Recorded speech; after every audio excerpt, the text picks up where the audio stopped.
Good morning, everybody. It's about 11 o'clock right now. Um, I do actually have somebody coming over today, so I don't know how long I'm going to be able to do this for.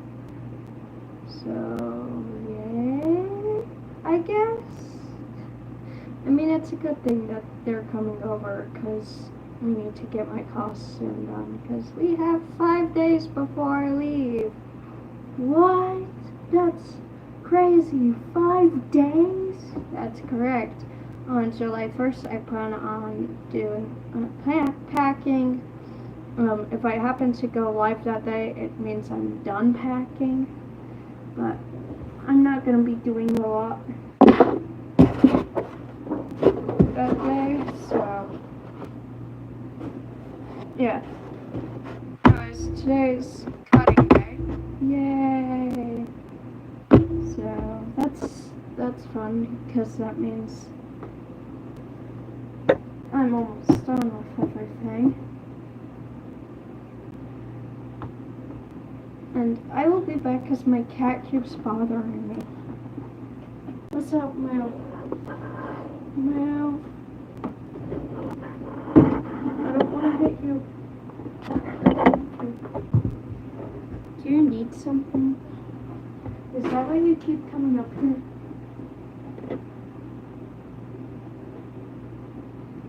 Good fun, cat.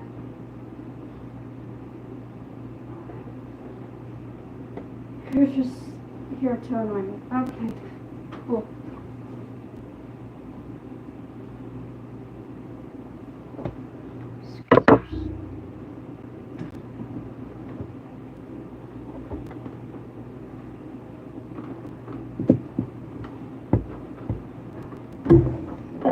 Oh my gosh. Make room for me. This is my chair, not yours. I need to get you your own desk or something.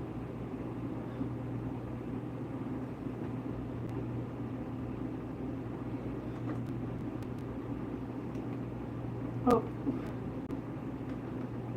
I just completely turned it off. Hello!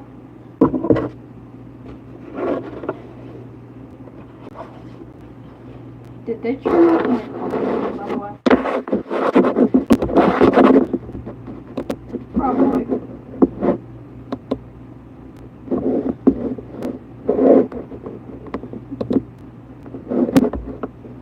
It's not the life that I'm doing right now. There it is. Hello! Okay, my comments aren't off. For now. I say for now, because I have a feeling they're going to turn them off again. They always turn off my darn comments. Thank you. Ew.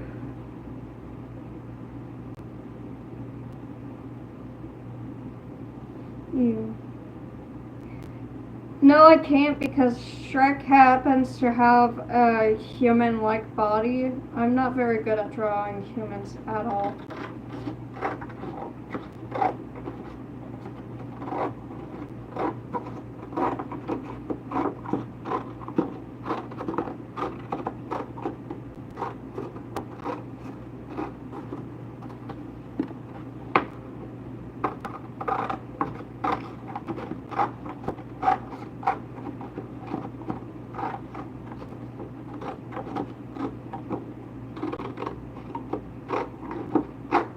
I probably could if I tried hard enough. But that's not what we're focusing on today. We're focusing on getting diamonds done.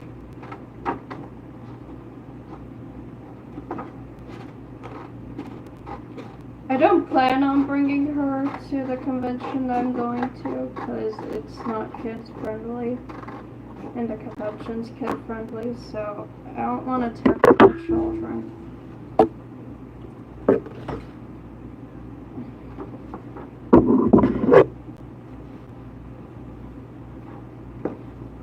The trauma built character. I'm joking. Her name is Diamond. She's a dragon.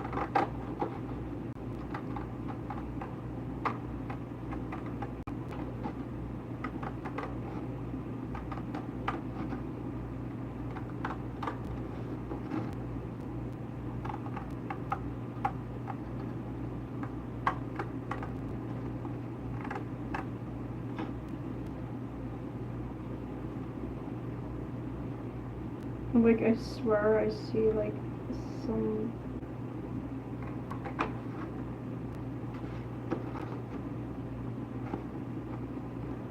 I tried to get as close to the outline as I can without cutting the outline.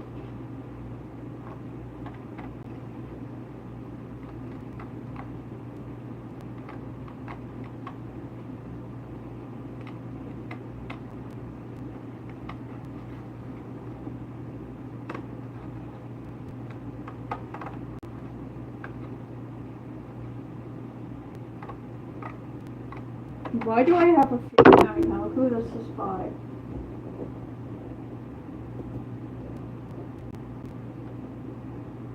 Oh, because I do.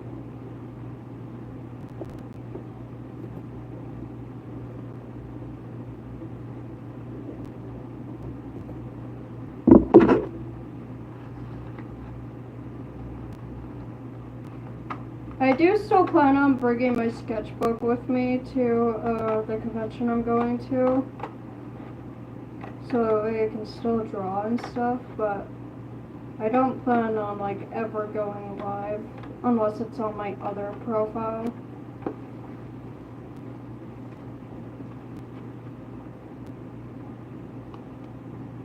Because my other profile is more towards the convention that I'm going to.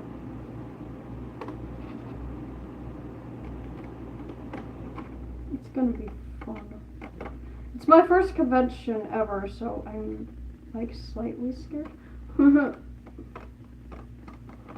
like, nervous, which is, it's a happy nervous type thing. I was nervous the first time I went on my first cruise, too. And then I became super independent. I'm going to Anthrocon. It's in Pittsburgh. It's gonna be very fun. It's gonna be humid, but it's gonna be fun. And for most of it, I'll probably be inside, so it'll probably be cool-ish. I say ish because convention centers are huge.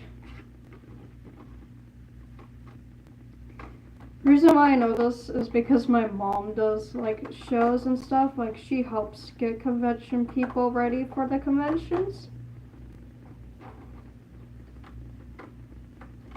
But she does conventions for salespeople.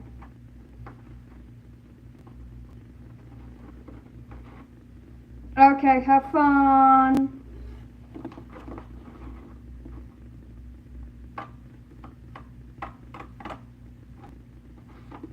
Thank you. Lots of hard work. Bye.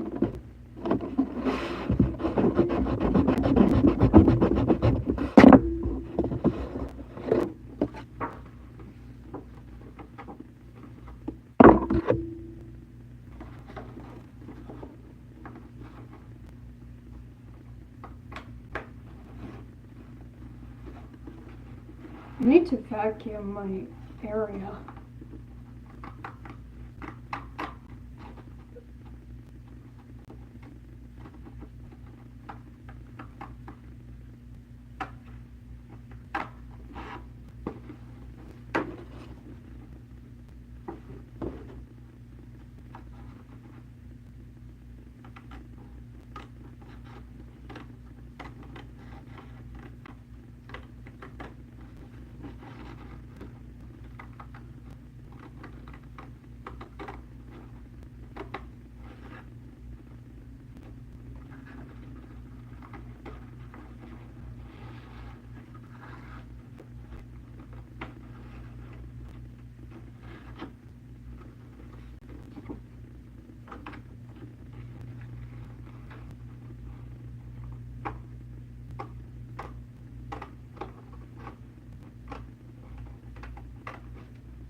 Okay, cool.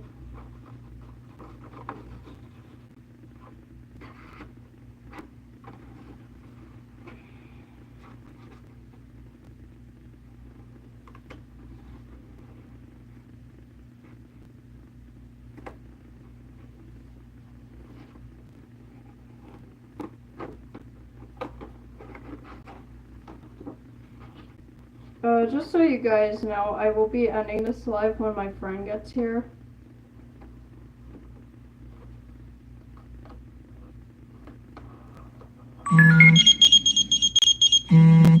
Leave me a message. Wait.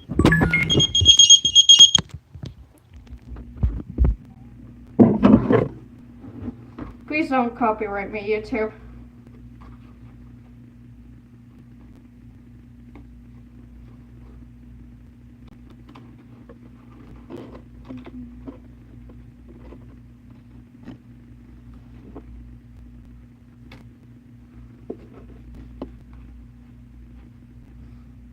It's a 702 number, so it's like, I don't know if that's a possible job offer or what.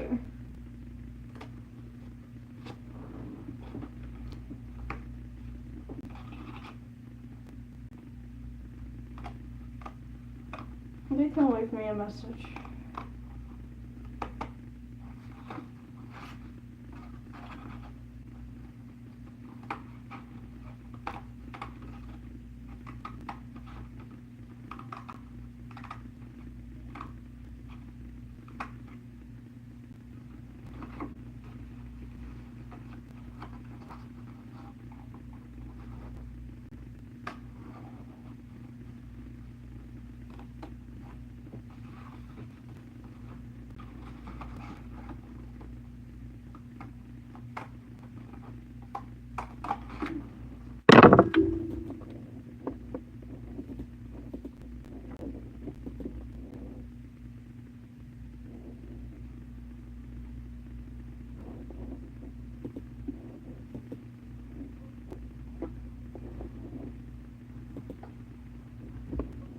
I'm probably just gonna like try and tell how document should I have up.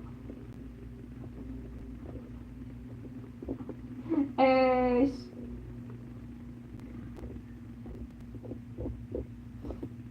Oh, it's Darnell. Dinrow, excuse me. That's Dinrow. Darnell is completely different.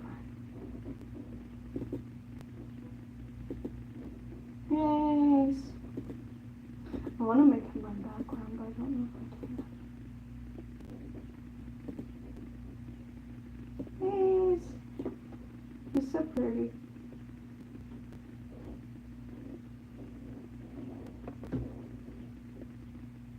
Pretty. Pretty boy. Yeah, again, I say that to like every Final Fantasy character. Because I'm weird and my preferences are weird as well.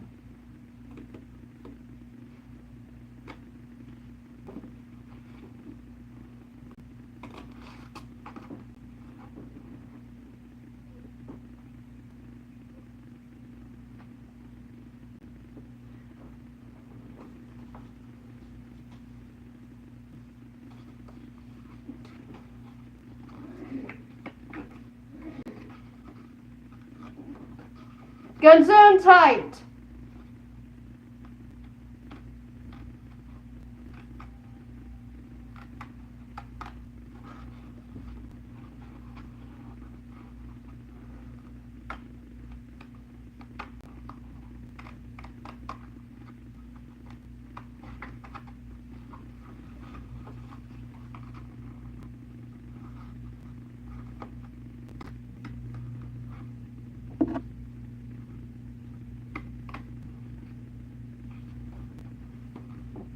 She's so pretty.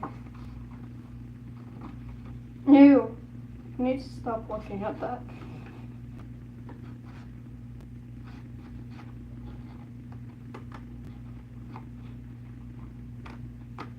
I mean, I'm gonna be cutting it out here soon. Oh my gosh, it's making me sick.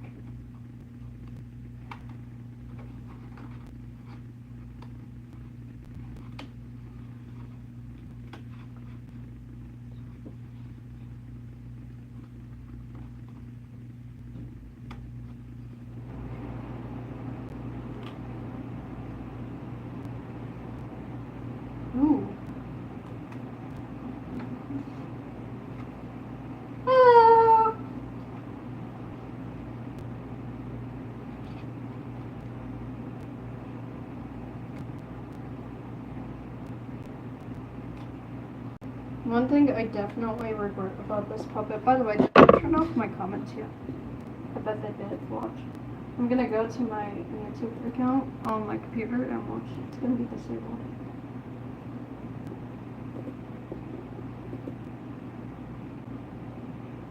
Oh no, they're not disabled yet.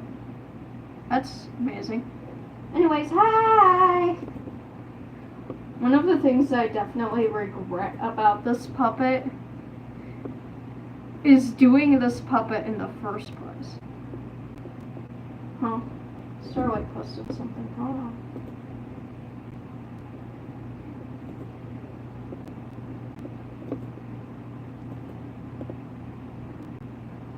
Oh, they have a new dragon! Aw, it's cute! That's adorable.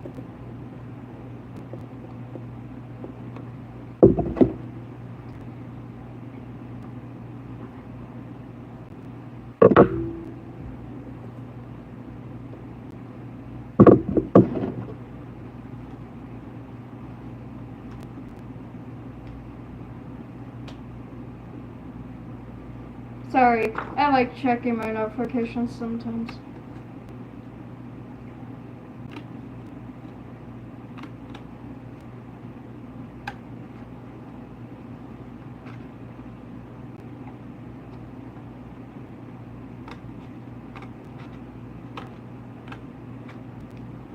Hello. I just noticed that there's 2 of you here.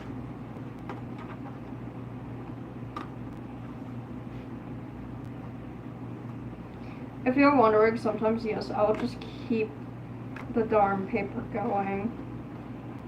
And I won't cut it off until it's near the end. See?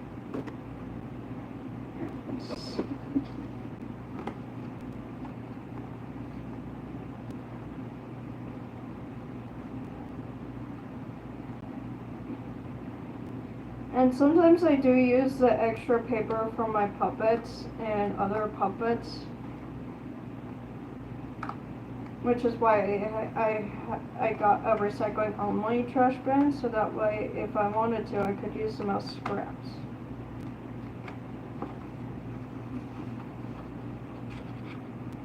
Because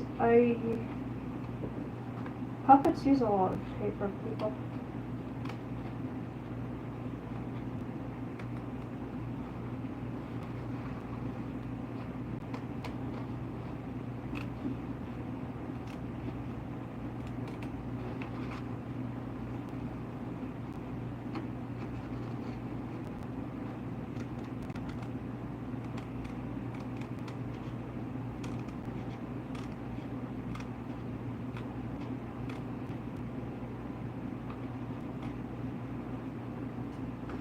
There's one side ready. She's so cute. Now it's time to do my not so favorite part.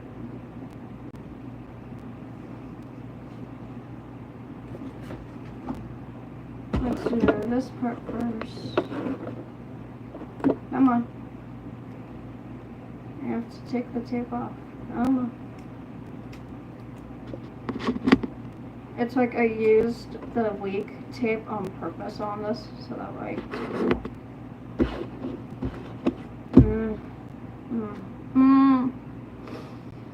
Sorry, don't mind me. This is my reaction of why did I do this and why am I the way I am.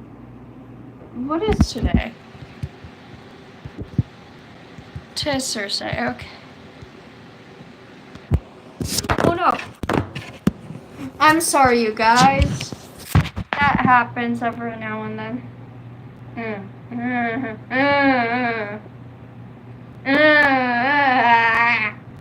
Sorry. That's me not liking having to do this. It feels weird in my hands. Ugh.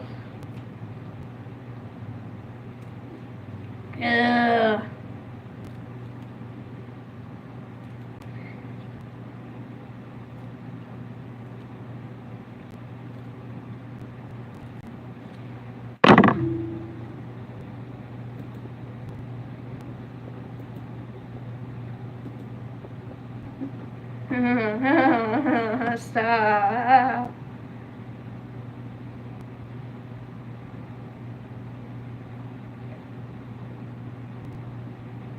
I can't. Oh my gosh, that feels so weird in my hand. I'm okay, guys.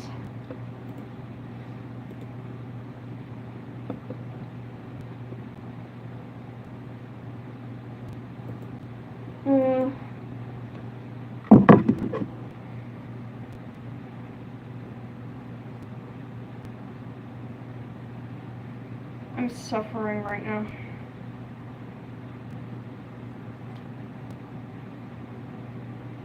It feels so weird in my hands.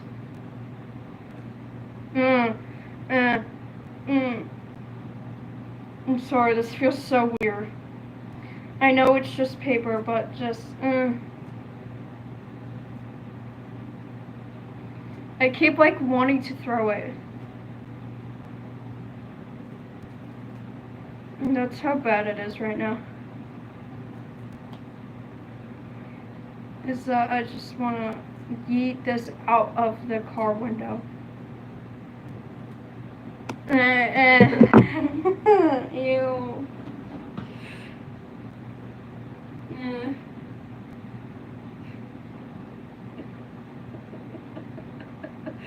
This is physically dulling me. Oh my gosh. Oh my gosh. Enjoy me suffer. Hold on.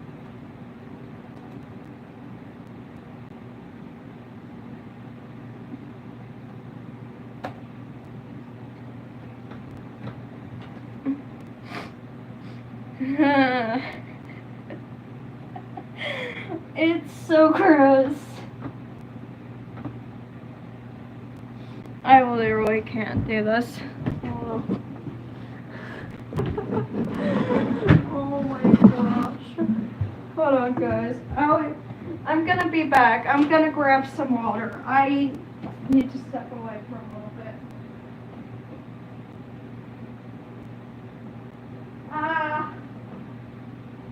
It's not.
Y'all, I'm half tempted to grab my gloves. Because, like, this feels real. It shouldn't feel real. I'm grabbing my gloves. I'm grabbing gloves.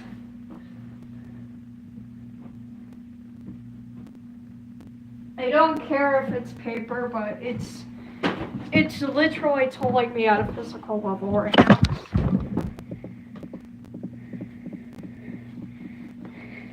This feels so wrong. Ew. Okay, this helps. Okay.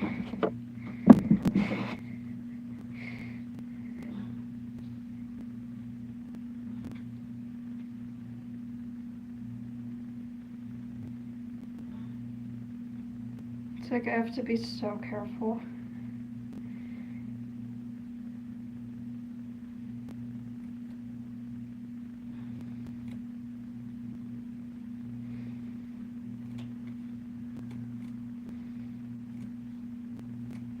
Okay, this helps. Having a glove on helps.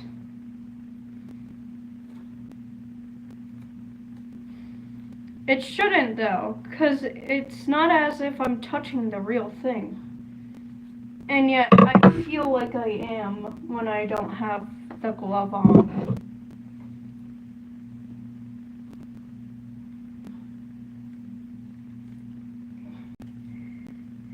Yeah, this is taking more of a physical toll than it should. Like, I shouldn't feel as if it's real. So I might like put another glove on. So that way I can do this without freaking out. So it's gonna look weird. Because I've never done this. I've never had it to the point where I feel like I need gloves on. But, you know, I guess practice makes perfect, you know what they say. I'm saying that because I plan on becoming a nurse, and, you know, some of the crazy things you'll see in the ER, man. So there, I can touch it without freaking out now.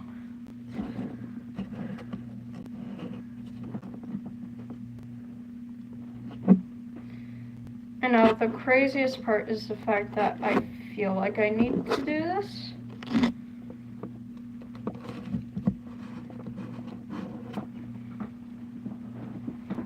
I will be taking it off again, so I'm just gonna have the tape on it. So that way I know that, okay, I'm done with it for now. I've never had to have gloves on to do a dragon. So I'm never remaking this thing ever again until I can take the physical toll it's gonna give me. Because this is because I feel like I'm physically touching an actual human, like, muscle when it's paper. See, look, I have proof that's paper. It's paper. And I'm sitting here struggling because I feel like I'm touching the real thing. That shouldn't happen. That shouldn't happen.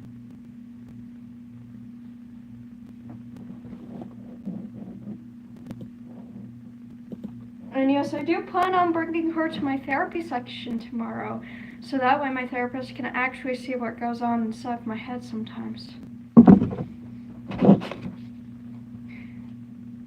Because, dude, I'm gonna tell her how much I struggled to, like, actually get this done.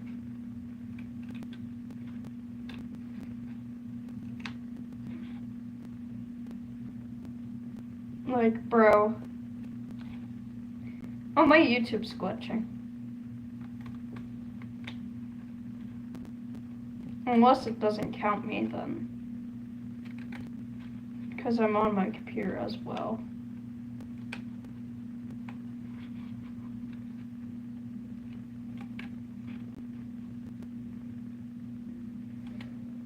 I'm definitely going to make a post and see if any other puppeteer has had, like, the problem I had, where they feel like they're physically touching a human body part.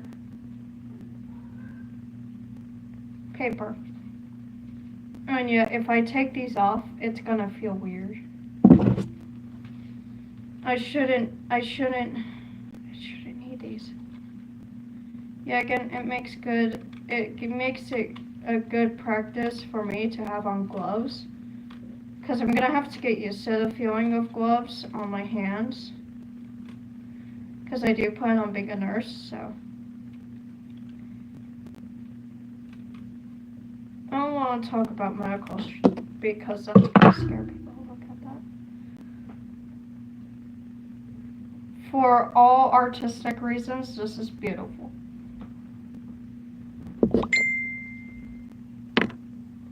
He sent me an attachment, which means I'm gonna have to take off my gloves.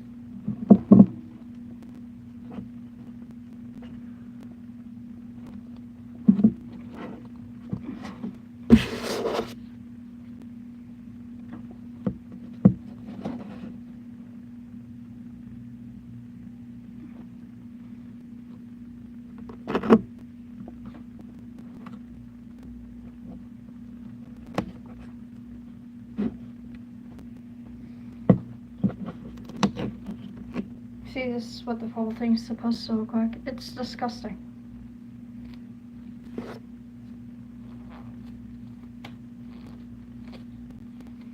I'm gonna be back, guys, because I'm gonna see what my brother sent me. Which means, the live will go like, oh, they lost connection.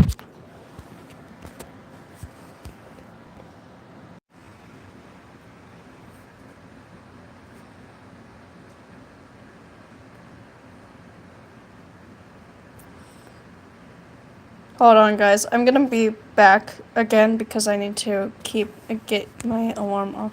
Oh wait, no, that's tomorrow, not today. Duh. Anyways, I can't physically touch that. So the eyeball is right there. The cutout of the eye is right there. I can feel my hands not wanting to like pick it up. So I'm gonna put my gloves on again because I have to pick it up and move it. Y'all, this isn't normal. I shouldn't be. I know in the medical field you would technically have to actually go wash your hands again and go get new gloves, but since this is paper that I'm dealing with, it doesn't make sense to go get new ones. I'm not ready to see that when it's fully glued together. It bothers me so. It's bothering me so bad. I'm never doing this again. Like, ever.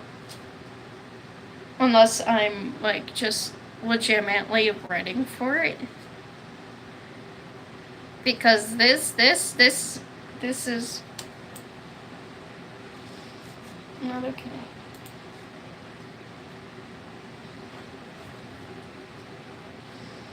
Frick off!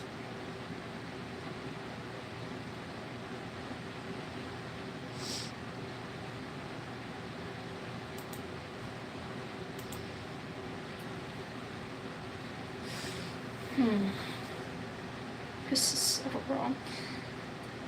The fact that I need these on is wrong.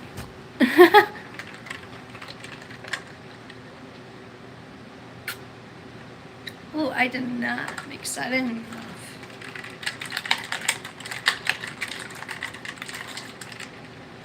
I'm so glad I just got that on my glove.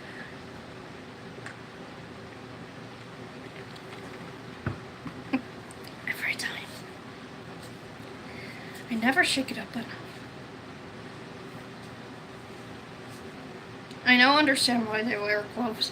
Oh, that's cold. I wonder if that's how it feels to, like, get any type of like liquid on you. I don't want to think about it. I don't want to think about it. My brain's like, then why did you say it? I don't know you. Oh shit. Leave a message. I don't know you. I don't know you. Please don't copyright me.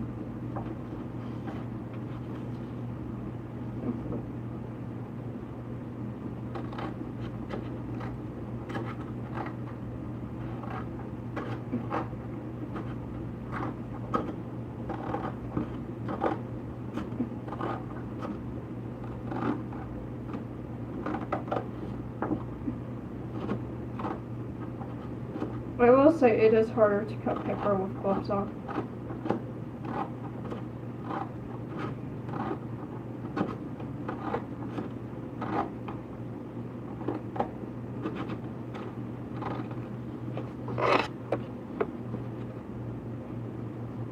Y'all, I might get lucky and I might be able to finish this before my friend comes over.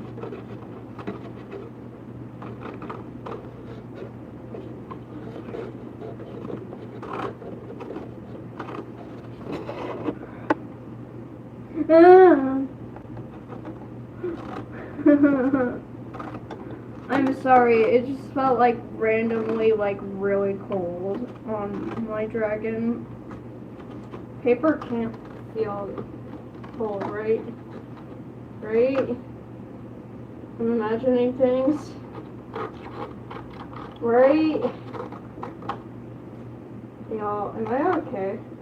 I don't think I am.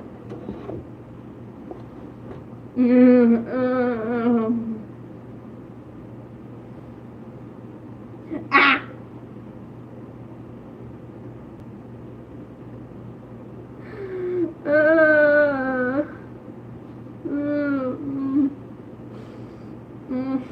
This is really starting to gross me out.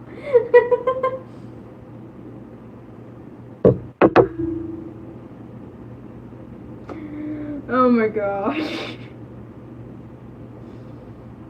No. I don't want to do this anymore. Oh my gosh. I've got to push through, guys.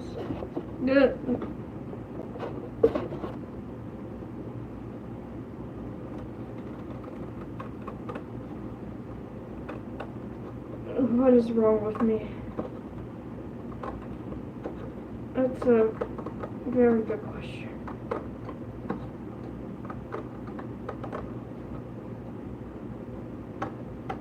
Oh, I never put the...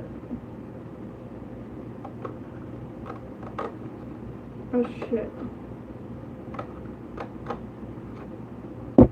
Hold on.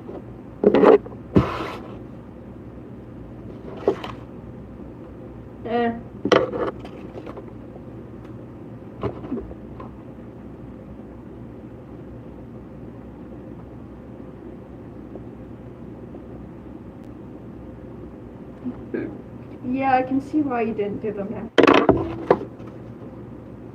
I'm just gonna say that the marks go away. They die, I guess. It feels wet. Oh my gosh. I think that's more psychological than anything. I don't think it's actually. No, it's my glove. It's because I'm starting to sweat. I'm like.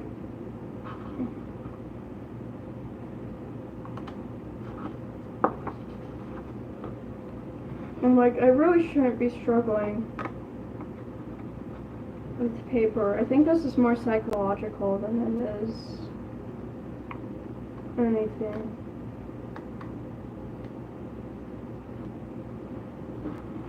I think it's because my brain's really good at creating images.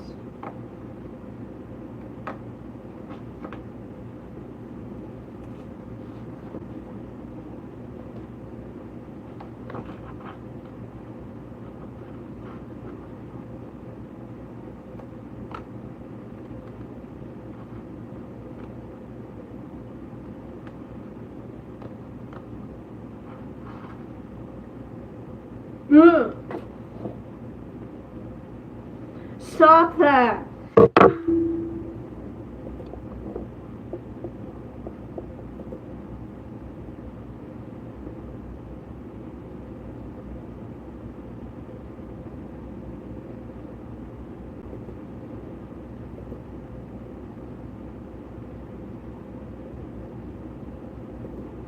Ooh, I like you. I already know I like you. Wait, where are the audios I was listening to yesterday? Oh, Ivy's live.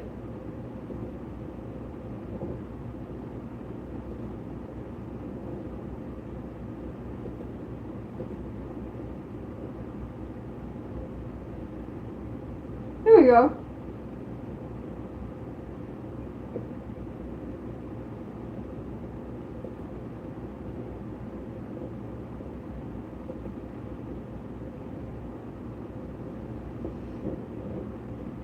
There we go. Give me actual creepy audios, please. Thank you.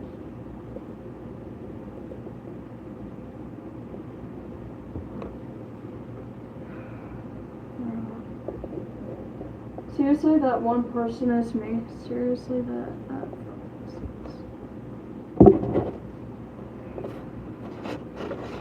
Bro, I don't even know how I'm gonna cut these mushrooms out.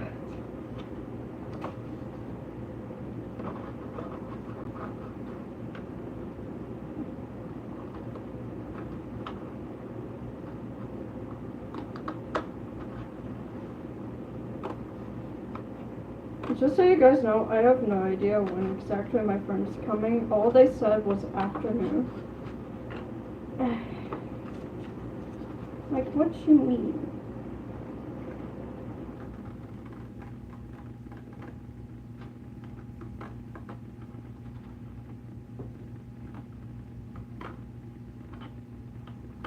There we go. Like, how do I cut these mushrooms out? I'm talking to myself. Literally, because I'm the only one on the line.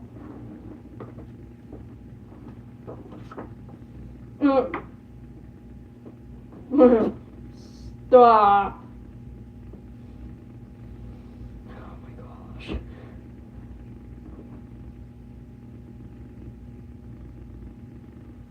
Bro. I should have saved the fan art for today.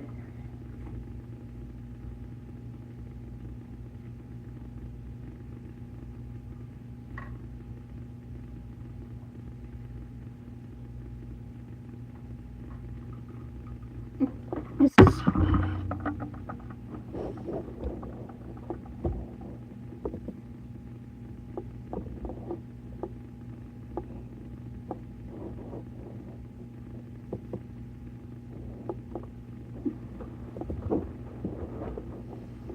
Where are all of my freaking cadets?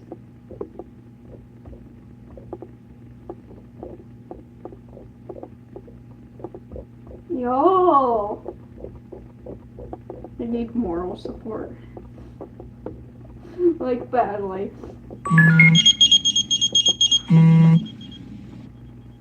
Well, it's always during the lives. Gosh, I can't do this. Like, please, somebody, save me.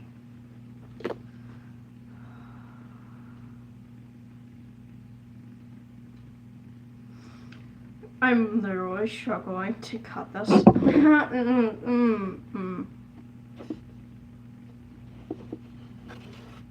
It was fun yesterday. Come on, I can do it.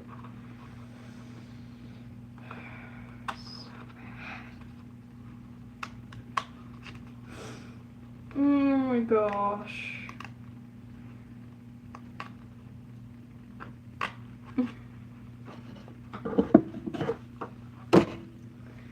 This is like so bad.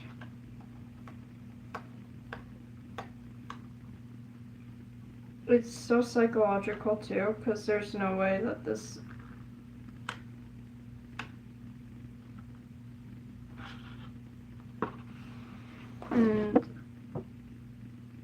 probably gonna need a X-Acto knife.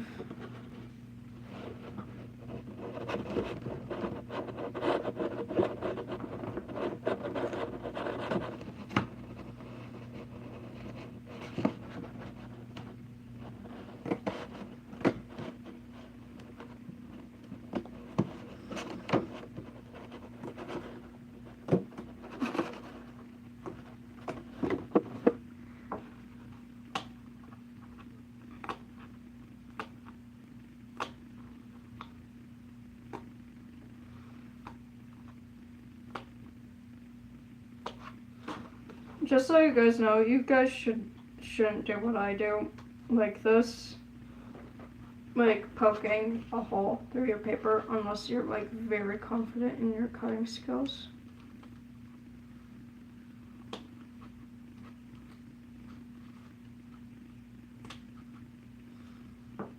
I ripped it just a little bit, but nobody's gonna notice.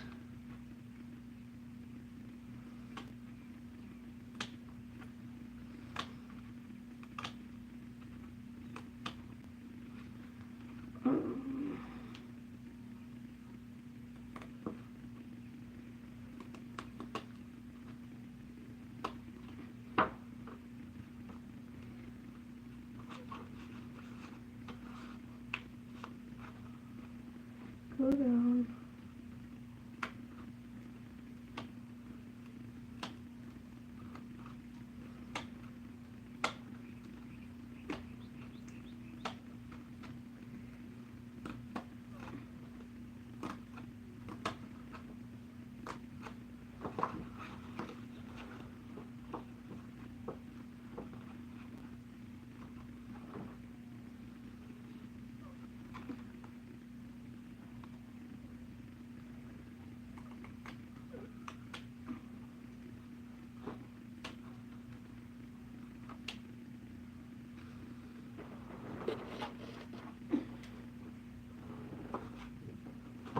See?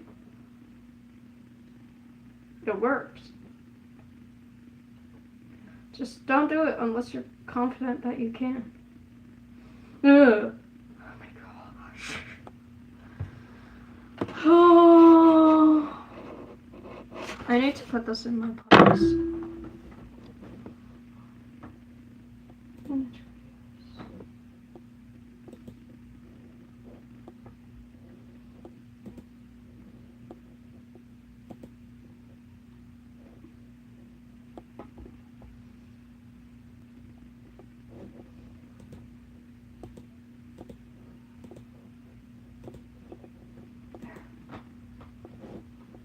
Hopefully this will be my last one.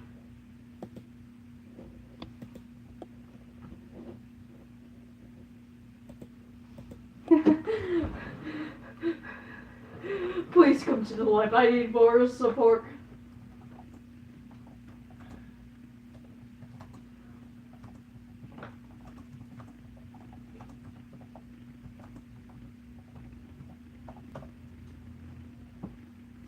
Bad life.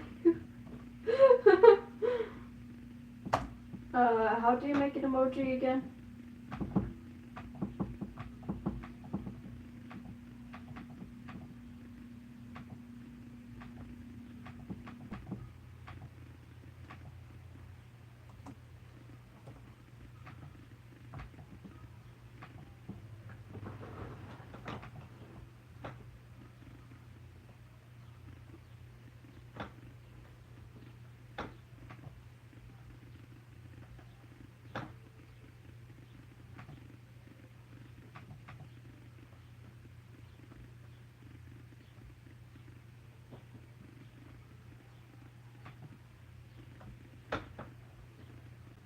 Hi, Maki.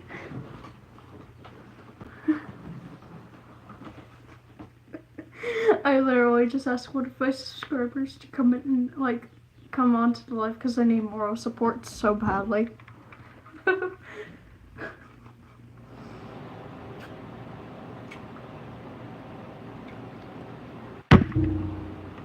Like, bro, I shouldn't need moral support. Oh my gosh. Ah!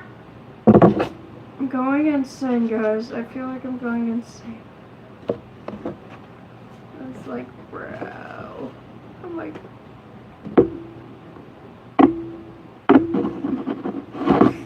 Stop.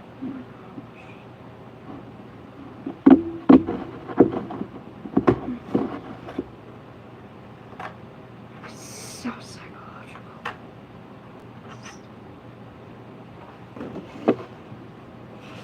I'm tripping out, bro.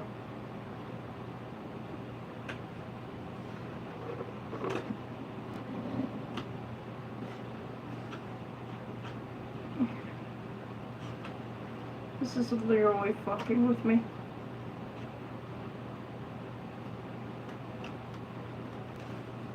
This is literally fucking with my psychological right now. Because I shouldn't be...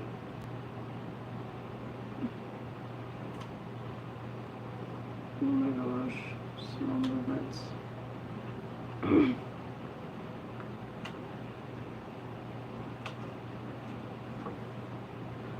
The precision.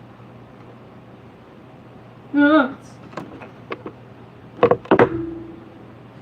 Stop.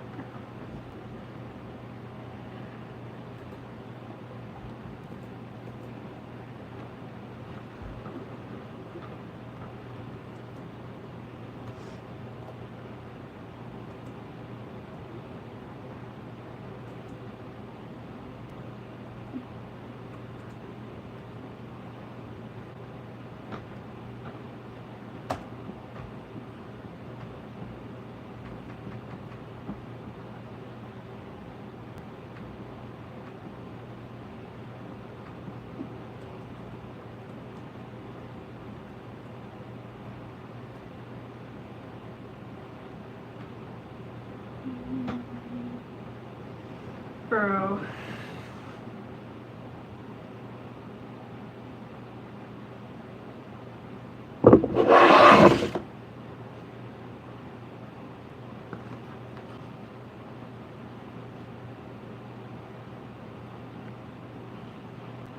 You just...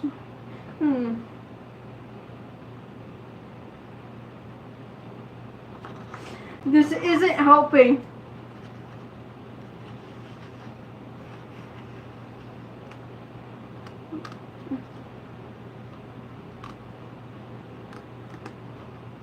I really need to get this done today so that way I can like bring it to my therapist so she can understand how bad my mental is. And I'm like, I just pulled them it out and I'm like, then my mind makes me like, then stop.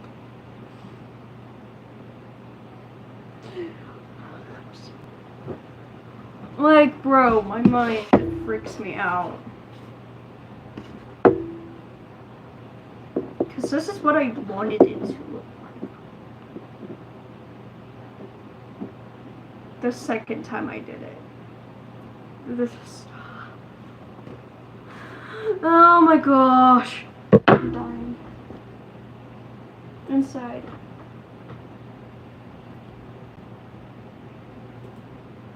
What did Sky do?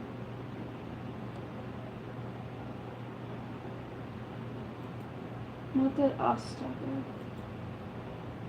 I'll show you.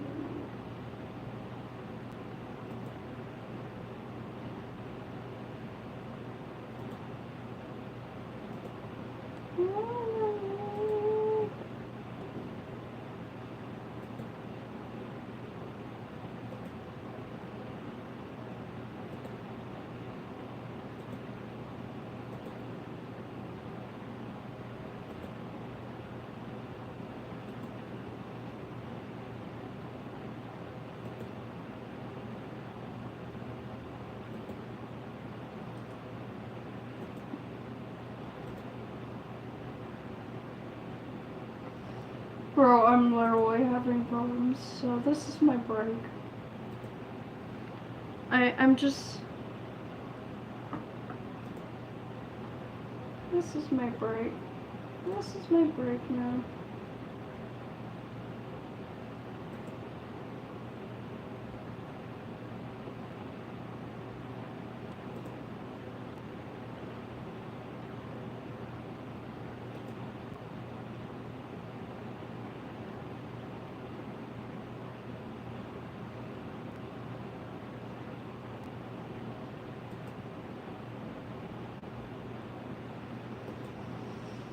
If he comes live. Oh, nice.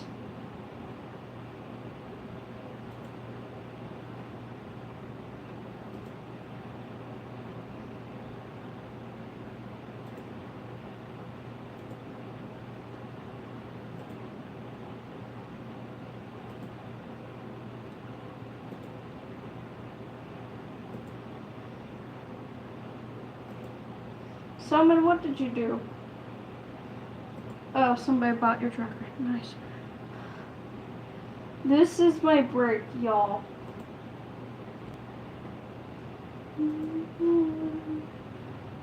Skylar, what did you do? Oh, food. Nice. Oh yeah, guys, Skylar's back, which is very happy noises.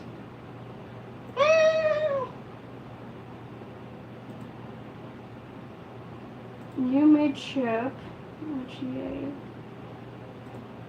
Sunset, what did you do? You made it new.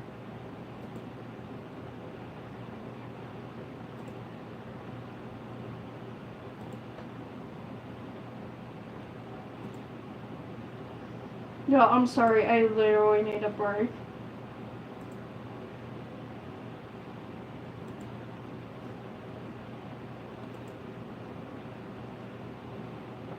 I love Cyrus dragons. Zarya has such cool dragons. Z! Sorry guys, that was a little, I'm sorry, Legacy. They're that's how I became a furry, was because of Z.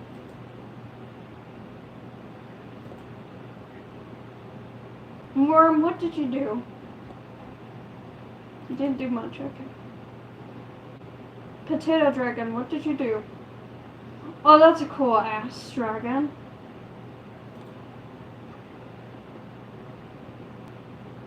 Bean. Did how to make Deca.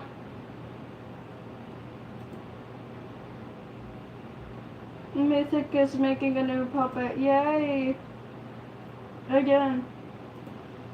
Chili, what did you do? Square, you're always doing something.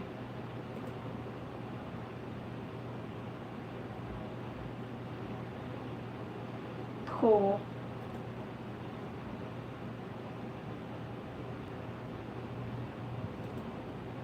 Mango.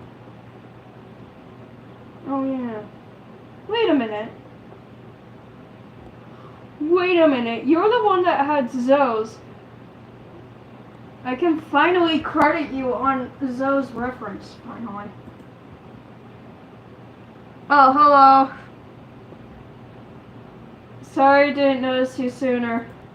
I'm distracting myself right now. Are my comments still on, by the way? Probably not. I'm gonna look.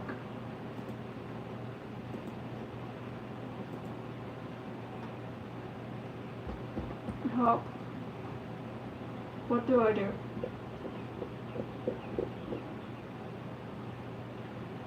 Me. Where's me? Ah! Oh wait, no, this is great. Go to my life. Of course it got disabled.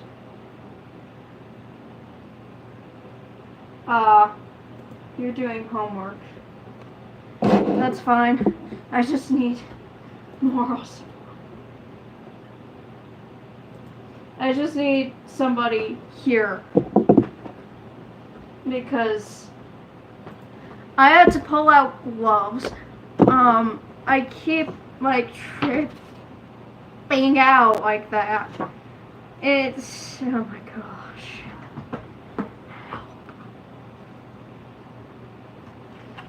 It's more of a psychological thing than anything, but I keep just tripping, bro. Hi. Well, my cat came for moral support. That's sweet of her. It's... Can my brain stop, please? My gosh. Get off. That's no. Off.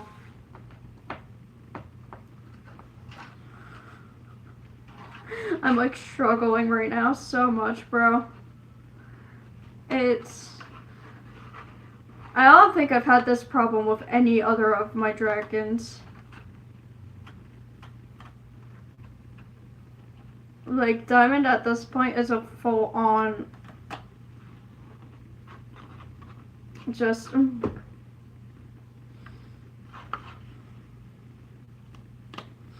psychological warfare with myself.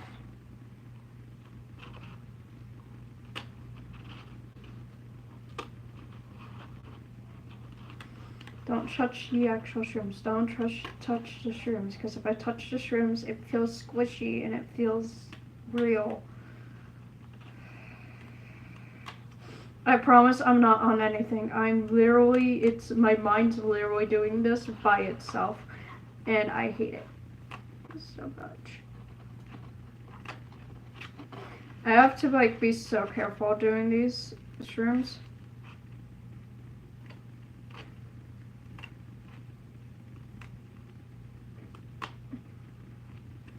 Like, bros, causing like some psychological attacks on my own psychological mental state right now.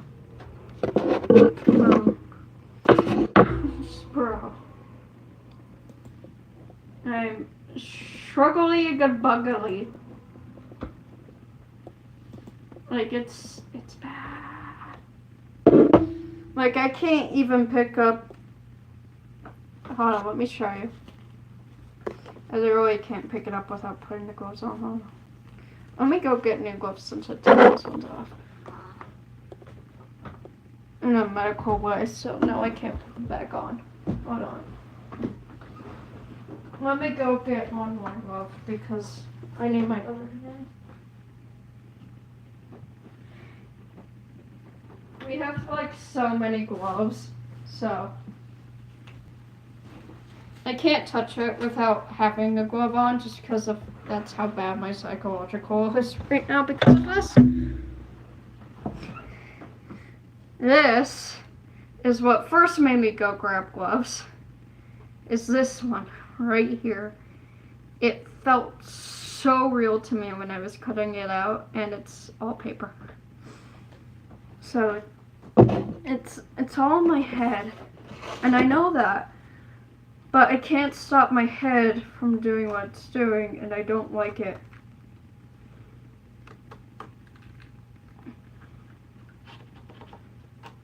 I have problems, bro. I don't think any other like horror puppeteer has struggled this like much. Like, I've always wanted to do a scary puppet, but not one that just like absolutely takes a toll on me. I'm gonna cut out all the shrooms first, and then I'm gonna do in between, because the in between takes a little. I'm not hungry right now.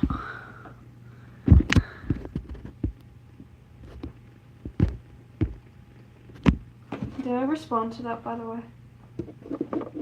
I think I saw it. Yeah, I liked it. Okay, cool.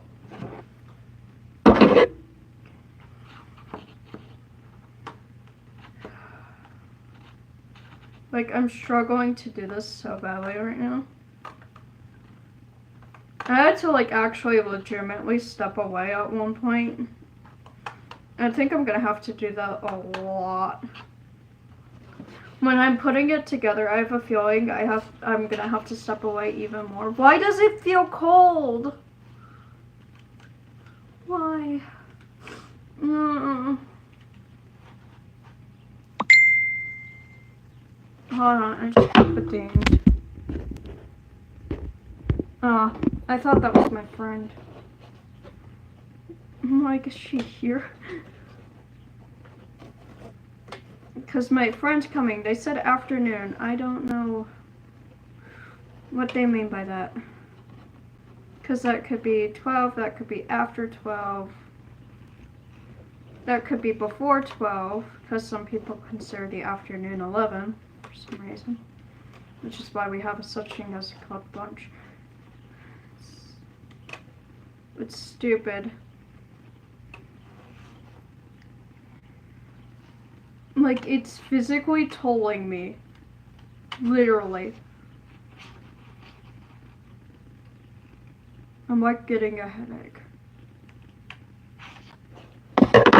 It's not, I'm not okay.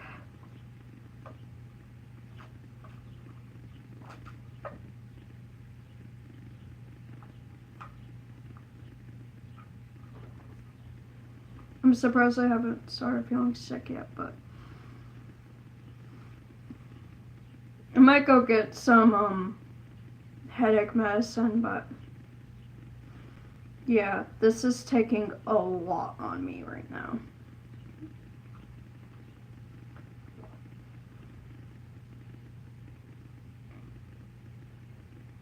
I mean,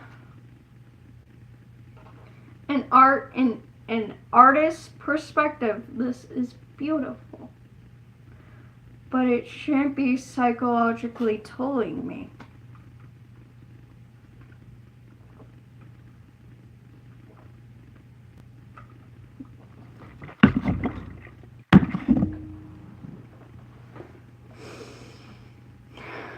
I think you can agree, because you're also a dragon puppeteer.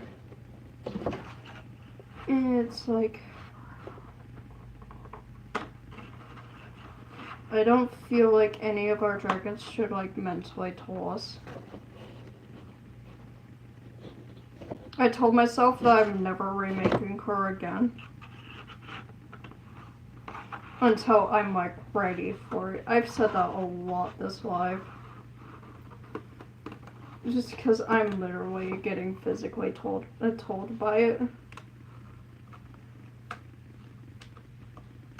It's physically told.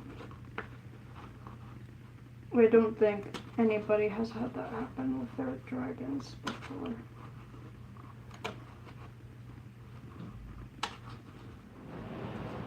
I'm gonna post a question in the community though, because I want to know if any of the other cadets face this, or any of the other, of all of the community.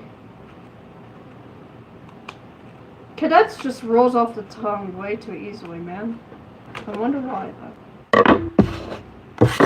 I think part of the reason why I'm like struggling a lot is because of my past lives, but like one of them is literally connected to this dragon. So yeah, that's probably why I'm struggling so much right now, because Brutus is trying to like come out or something. I'm not going to let him because I don't know if he knows how to cut very well. I shouldn't say that.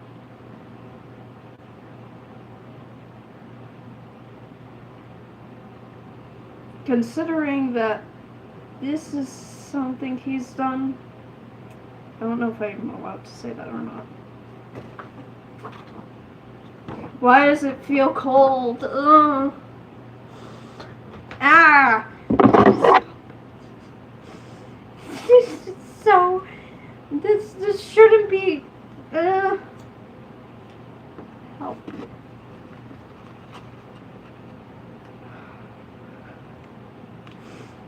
I'm sorry that you have to see me like this. It's like, but thank you for being here for moral support. I know you're probably like listening to this while you're doing your homework, like, what is she talking about? What is he talking about? I'm like struggling, bro. I'm not okay. I want to get her done so that way I can show her to my therapist tomorrow. I don't know what my therapist is gonna say though. Especially if I tell her this came out of my mind.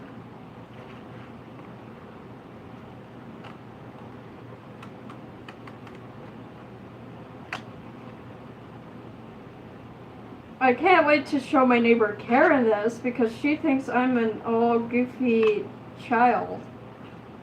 She thinks I'm innocent. I don't think I would call this innocent. I'm literally shaking right now. Oh, it's bad. I might have to walk away again for a little bit. There it goes. Now it's starting to toll me, like, more physically. Can feel it in my neck. I feel like I'm slightly being choked right now. Let me do this little.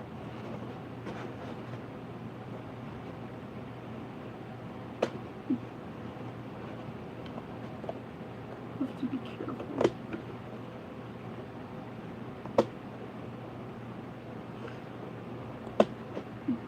I knew it was eventually gonna get physical. Because yesterday I was trying not to throw up.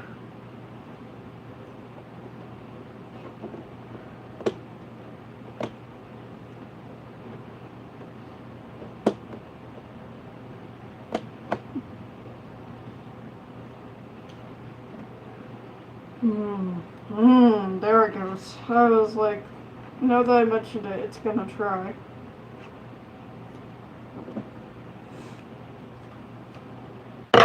Yeah, it shouldn't be tolling me this much. I know what you're thinking.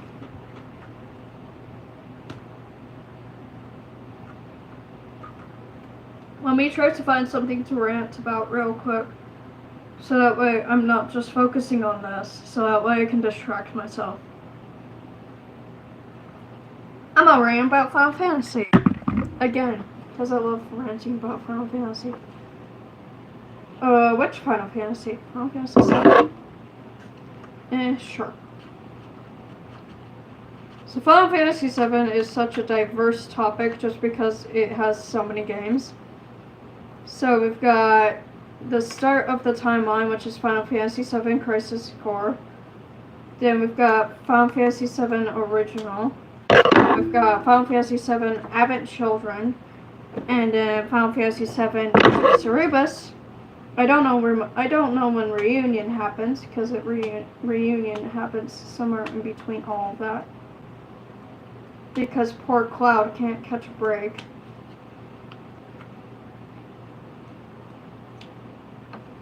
And then, let's see, so Zack Fair, basically loyal to his company.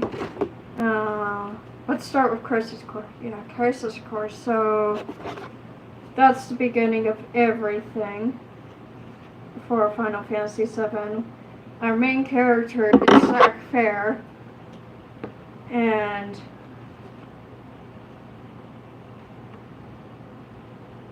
we've got our side characters Sephiroth, Genesis, and Geo, Sisune, Song, Reno, Rue,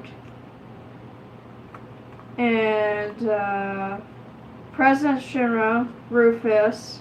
Wait, no, I don't think we see Rufus in that game. Lazard, and Cloud. You want to keep Cloud in your mind because he's important.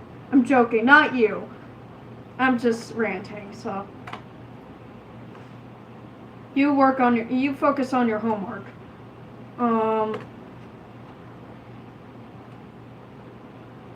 I could possibly try to help you with your homework.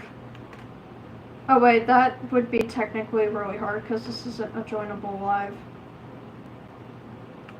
Never mind. I was like, I could try to help you since I've graduated, but Yeah, sorry, I'm graduating. So, let's continue with Final Fantasy then. So that's basically our whole character role. We've got Sephiroth and Geogenesis, yeah. And then Tifa, her pops, which we see him at one point of time. Hojo, Lucret, no, we don't see Lucretia in this. Lucretia's dead in this. So, yeah. Basically, Shinra's in war up against Wutai for some reason. Don't know why. I don't know the whole story of Final Fantasy Crisis Core because I haven't actually played it, but I've played through a little bit. From my understanding, it's a war with Wutai, and then eventually Genesis goes missing after one mission. So now you're trying to find the deserter Genesis, which deserting normally ends up in death. Just so you know, that's like an actual real life thing. Deserters are normally get an early end because they deserted their post, which you're not supposed to do.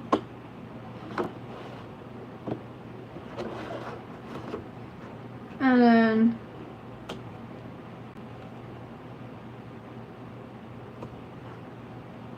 Sephiroth goes off, and then we can't find Sephiroth anymore.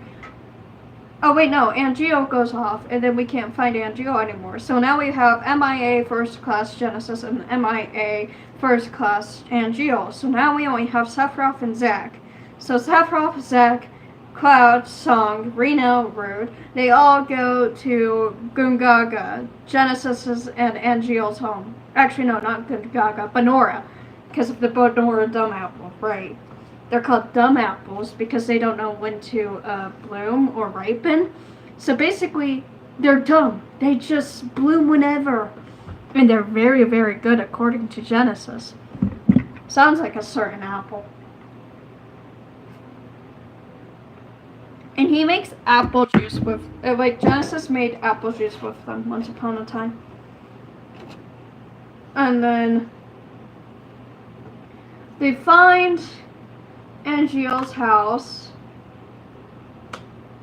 His mom's okay-ish. She's just worried about Angel. You know, as a mother would be. They go to Genesis's home. They find a grave. It's of Genesis's parents. You know, the Turks do their stuff.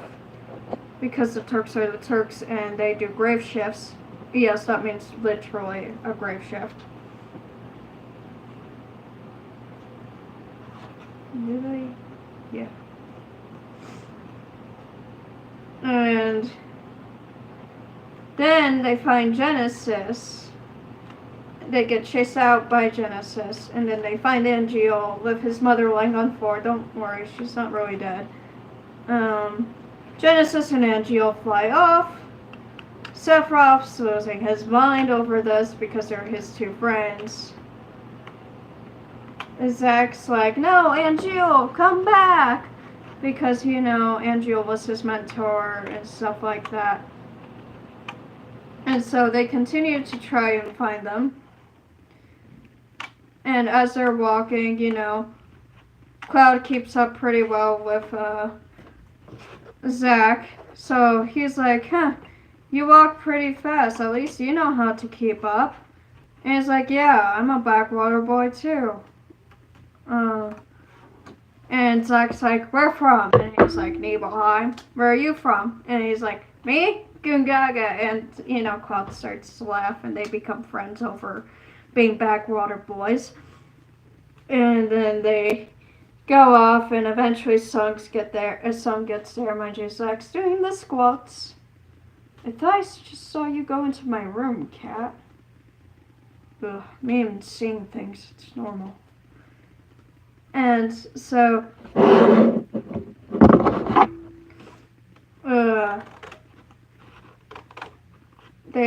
find Angeal. Angeal says he's a monster, yada yada. Big boss fight between Zack and Angeal. Zack ends up killing Angeal, which he's pretty sad about. And he's just like, I'm lucky that I still have you, Cloud. And, you know, the two basically become best friends because at that point of time, Zack just lost his mentor. And he has nobody else to talk to besides the Shinra troop Cloud.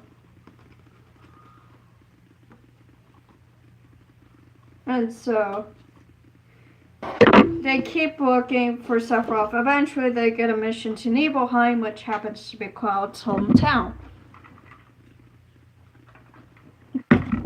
And Zack's like, you're from there, right? We should take him with us. And Lazar's like, okay, whatever.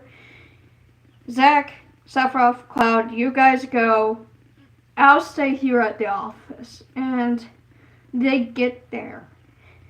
And remember that now, I didn't tell you this before, but there's a Maka reactor there. Sephiroth tells him to go catch up with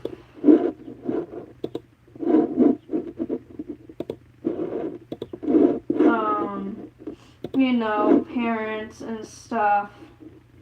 Well, they're getting ready to go to the Maka reactor because they have a date, so they have to actually go to the Maka reactor.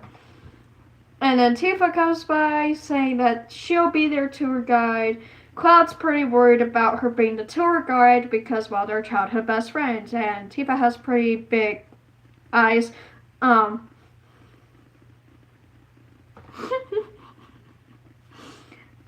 I looked down because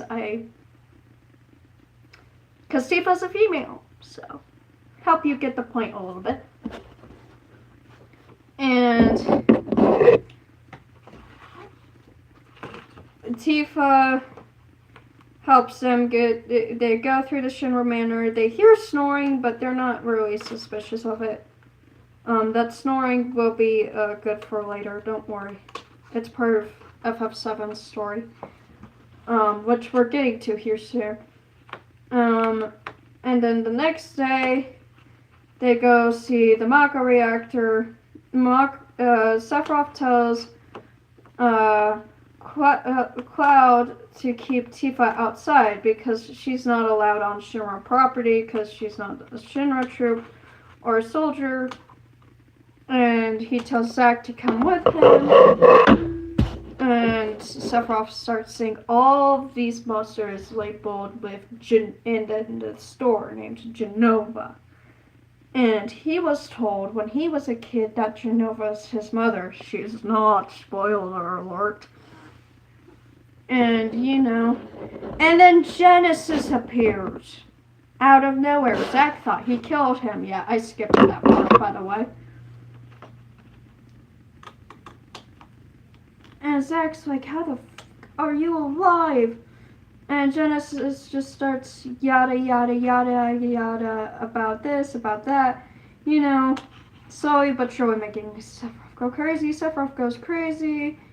Tifa gets hurt in the process. Tifa's dad gets hurt. Then Tifa gets hurt herself. And Cloud gets mad and goes to help Zack. Zack's fighting Sephiroth and then gets thrown basically towards the reactor. Cloud goes towards Sephiroth like an idiot after grabbing Zack's blade because he thinks he can do something about it because he's a Shinra troop. And Shinra troops are lower than soldiers, and soldier first class are like the very high ups in this army. So Cloud's charging at him, going like, yeah, how dare you hurt my childhood best friend's father and make her hate Shinra. I hate you all of a sudden, Sephiroth. And Sephiroth is like, I don't care, shish kebabs the boy right in the gut, basically. Which, ow. Like, dude, bro, you don't have to be so harsh about it. And then, Cloud starts getting all mad and angry and determined, and the more he gets determined, the more Sephiroth is seemingly lifting off the ground. Sephiroth's like, what the fuck is this? And Cloud is literally lowering himself down on Sephiroth's blade and making Sephiroth, who has the handle in his hand, go up. And he gets him, getting the sword out of him, which is a very bad idea medically because that could kill you. And he passes out, which is no big surprise.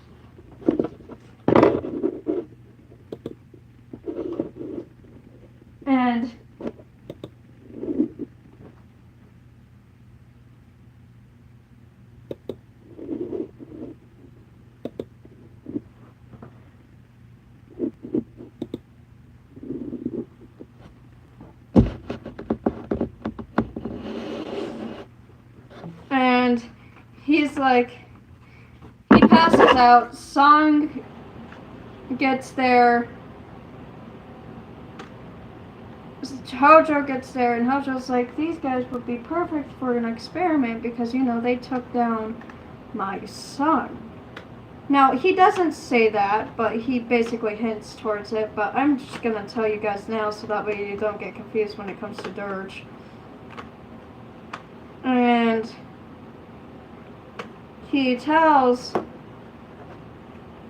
Sung that they'll be fine, and yada yada this, yada yada that. After escaping 7 days, 2 years later, they escape out of the Shinra Manor, which is where they're being held. Which the Shinra Manor will become important later down the road. Obviously, or else why would I keep bringing it up?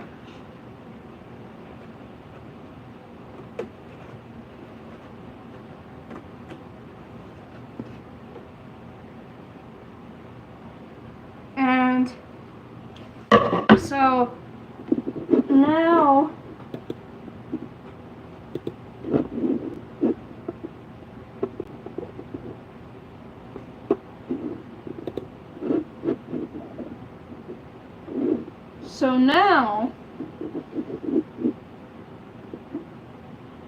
they're not even looking for Sephiroth or looking for anybody. They're running.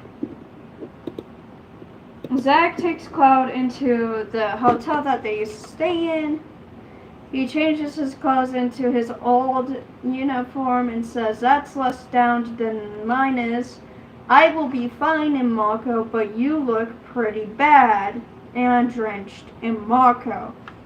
Now, for context, Mako is the lifeblood of the planet, but it can also be injected into people to make them basically super soldiers. So that's basically what soldier is. But Mako also has Genova cells in it. Like, he also put Genova cells into them. But what he did with Cloud was, what Hojo did to Cloud was he put A cells, Anti cells, Genesis cells, and Sephiroth cells into this one Shinra troop kid who's like 13. Just so you can get a view of how young this guy is. It's been 2 years, which means now Cloud is 15 years old. Ish. And then, after getting him ready in less Mako drowned clothes, he puts him on his back and says, alright, we're getting out of here. And now they're classified as escape experiments, and Hojo tells them to kill them. And so now they're running from Shinra. Hilarious. That's who they work for. So they're running and running and running, get stopped a few times, and running until they're close-ish to Nagar. Which Midgar at this point is about 5 more years away while walking.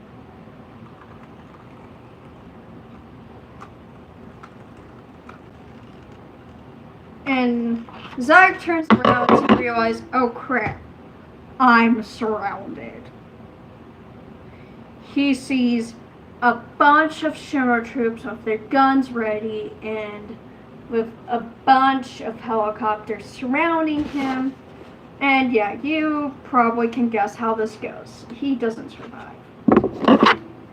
But he doesn't go out without a fight. And he basically says, so this is one of his quotes, "Embrace your dreams and protect your honor. As soldier, come and get it." Now, I'm not gonna do his actual voice because he yells that, "Come and get it."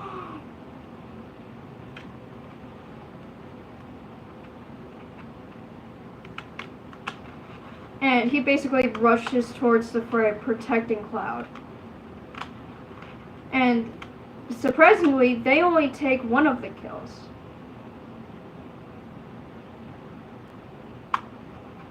They only take Zach's life.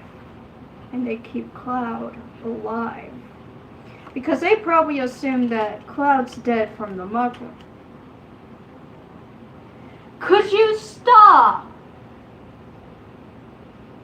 Please, I'm trying to work here and I see you come in the middle of my field of vision and the corner of my eye. Yes, I can see you moving.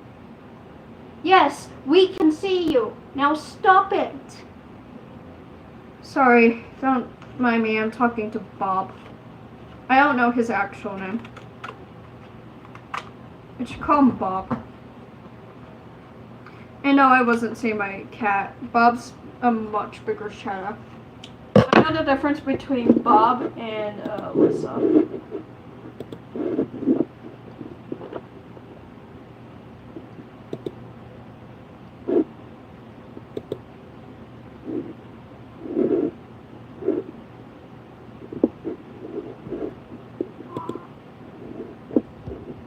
Bob keeps freaking. Yeah? Okay.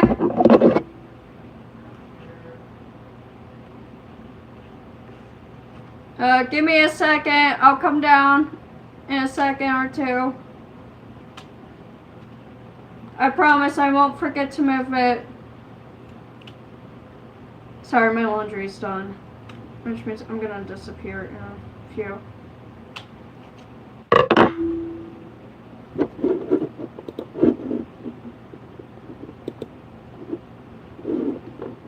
I didn't need to see that while working on this. Nor did I need to hear that. That was disgusting.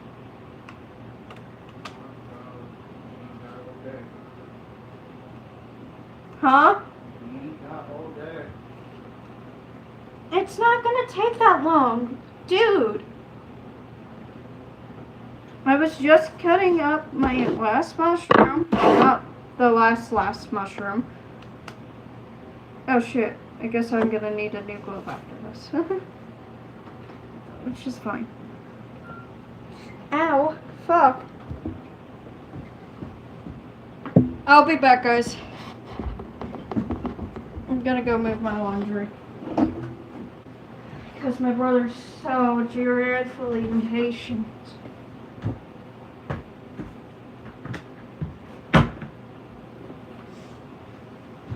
Ow.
Guys, I'll be back again, but I'm turning off my camera real quick.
I forgot to grab a glove. I'll be back.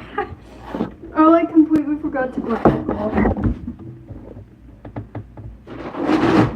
I need to move that with the other stuff right there now.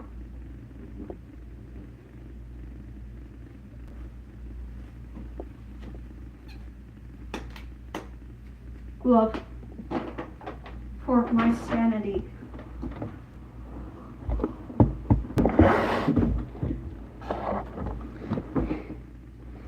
Anyways, I'm back, y'all. Where is my friend? Where is my ally? Why are they not back yet?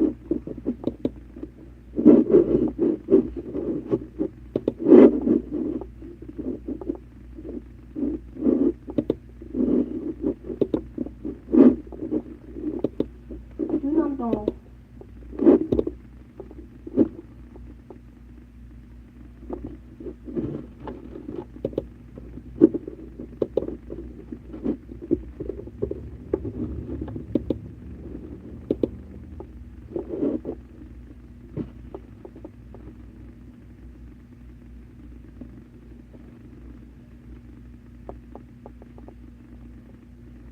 Oh, okay. Never mind. Now I know why. They're still probably doing homework.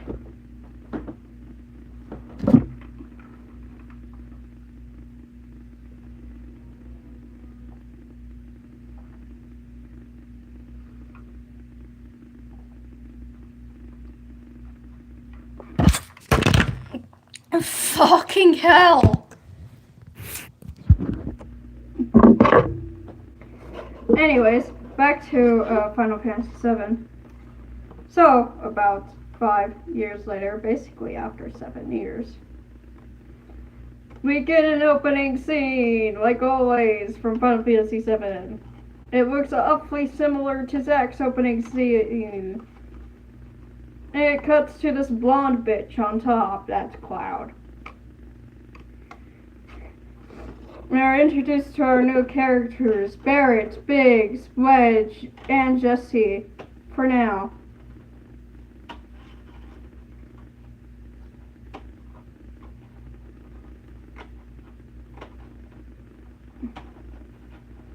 Yay, our heroes are here to save the day. We're at Maka Reactor 1. Why does this look so darn familiar to Crisis Core? Oh wait, because it's literally the opening scene of Crisis Core 2.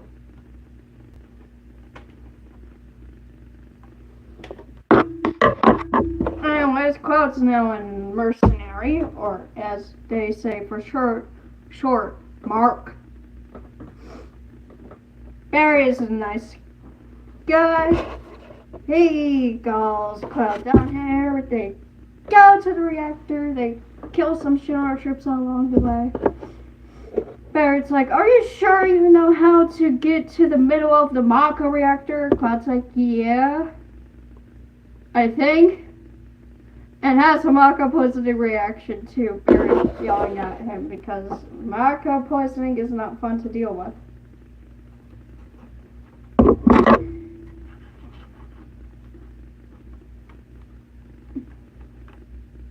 Because in essence, it's kind of like PTSD without being kind of like PTSD.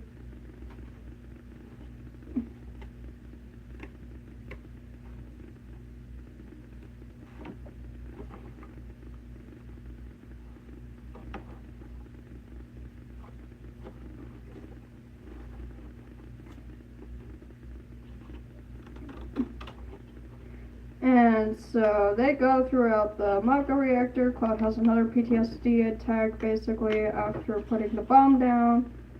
And then all of a sudden a big giant scorpion comes down. And Cloud's like, oh shit. And Barrett's like, oh shit. And so they kill big giant scorpion. And then they get the frick out of there because the debris hit the bomb. And now the bomb's gonna go off in like 20 minutes. Oh no! We need to get out of here. The bomb only does minor damage. And then Shinra comes in. Well, in the original, it does a lot of damage. And then Shinra comes in and explodes their own Mako reactor to make room for the new Mako. So debris goes everywhere. And who did they blame it on? Wutai. Because they were trying to start another war. Evidently, it sounds like a certain situation right now. And they're like, holy cow, that's a lot of damage, but we're gonna save the planet by doing it, so I guess it's not too bad. Because they want to save the planet, which is adorable. And Barrett's like, you'll get your money when we get back. Because, you know, Cloud's a merc. He doesn't do this crap for free.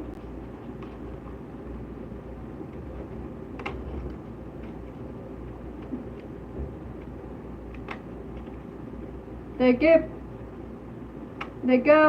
and they see the freaking damage that the bomb supposedly caused.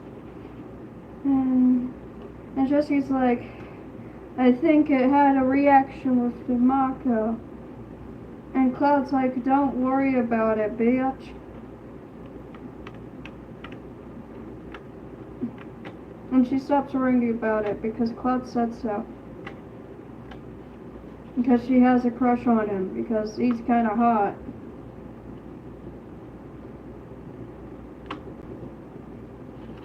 He is. Ask any Final Fantasy fan. They'll tell you.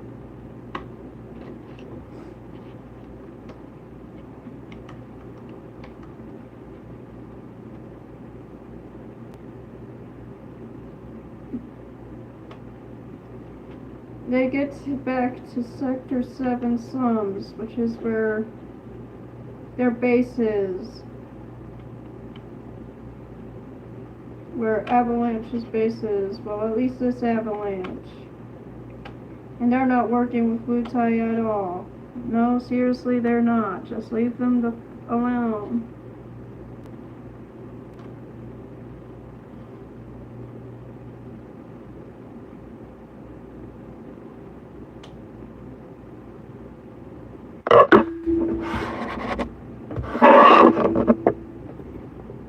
And Cloud goes like, oh, hi Tifa, and Marlene is Barrett's little daughter, and she's excited that he's back.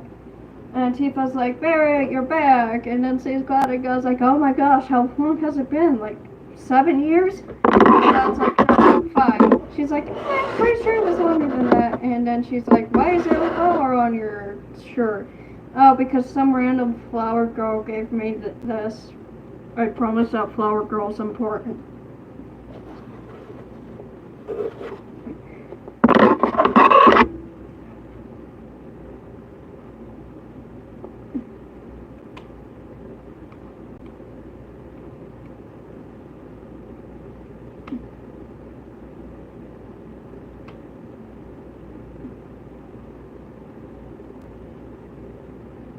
Oh, are they connected?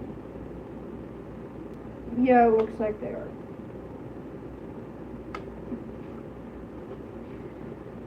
And Cloud's like, yeah, but I'm gonna give it to you because I missed you and because I guess it's Halloween or Tifa, you have to decide. Back in the original, he just gives it to Tifa. He's like, here, have this pretty flower.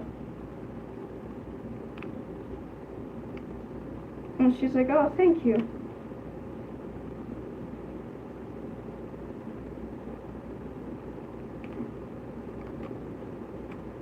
And then she lets Marlene put it in a vase, which is very kind of Tifa.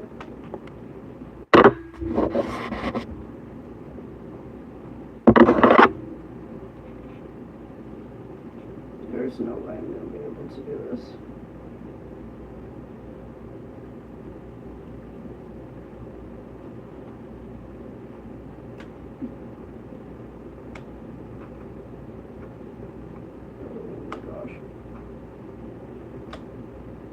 P.S. Don't do what I'm doing unless you know what you're doing.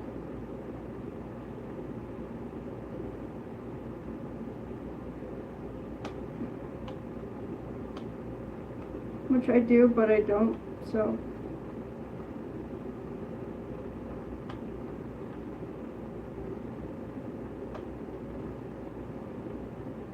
Because I will say you run the risk of, like, literally losing everything. At least on the thing you're cutting, so.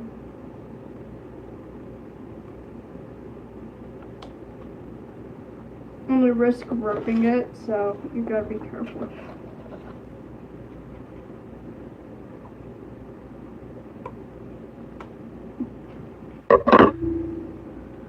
Voila.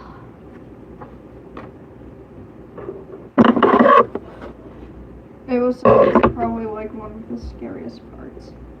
I'm gonna cut the rest of it out before I do the rest of them. Mushrooms.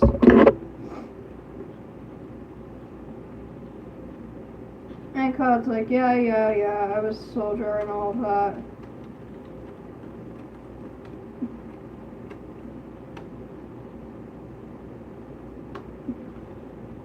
And it's, during the night he has a Mako poisoning reaction again.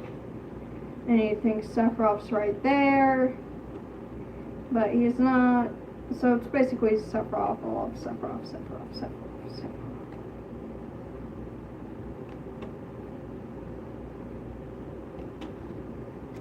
Because, you know, for some reason he's traumatized because Sephiroth did kill his mother, so I guess I can't blame him.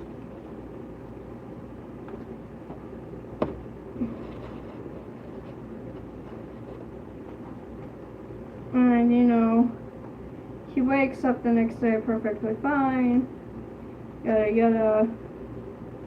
Then you go on this next mission to Mako Reactor 5.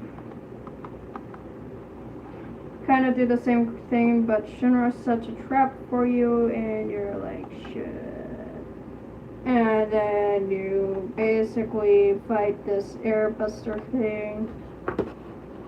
And then you get sent down, way down below, to this church. It's the flower girl from earlier. Her name is Erin, and the Turks are after her because how'd you know?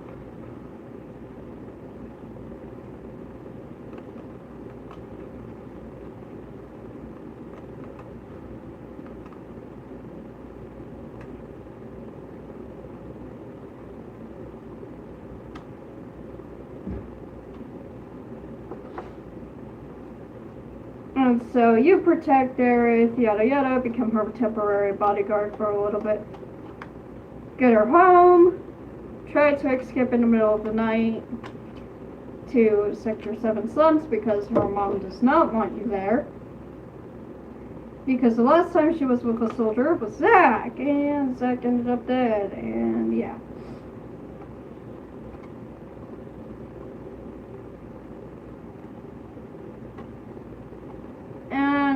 yeah, basically yada yada. You kind of get out there, but then Aerith finds you. You basically get back to 7 Sector Slums. By the way, I'm mainly following the remake timeline and not the original timeline, because it's the one I remember the most.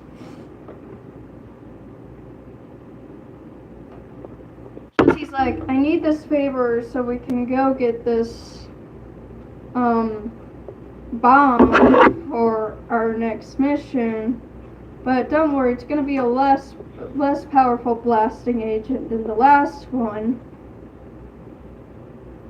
I basically need you to steal from my dad, who is dying. And Cloud's like, bro, what? This is so wrong. But Cloud's like, but I'll do it for the money. Because she's offering him like 500 yen or something. And so they go off, yada yada. Cloud basically steals from his friend's father, yada yada.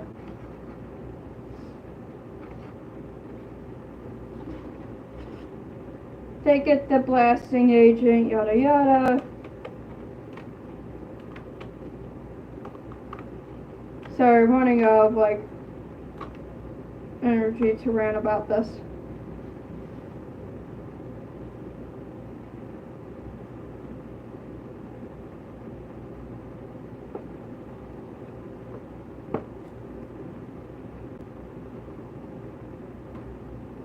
And so they get back to 7 Sector Slums. And then the next day, there's these things called Whispers, but those aren't in the original, so we're going to wait them out. I basically combining the both of them. And then they go to Mako Reactor 5. Oh wait, we already did Mako Reactor 5, didn't we? Yeah, we did. So that was all before Mako Reactor 5.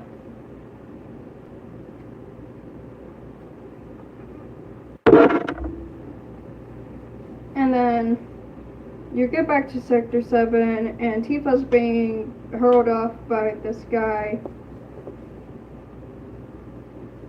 And you're like, what the are you doing? And then you follow her, and then Aerith joins along because she's still with you.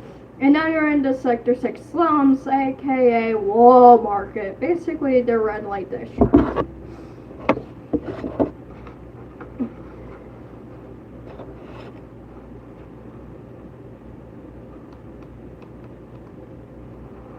And yada yada, you go through it, you find out what Tifa's doing, then you basically go and be drag queen to go save your friend. And then you make it there, yada yada, Corneo picks you, yada yada. We kind of scared the dude crapless, and then yada yada, gets set down a drain, yada yada. Then you have the sewer battles, yada yada, you have to equalize the pressure, it's a bitch.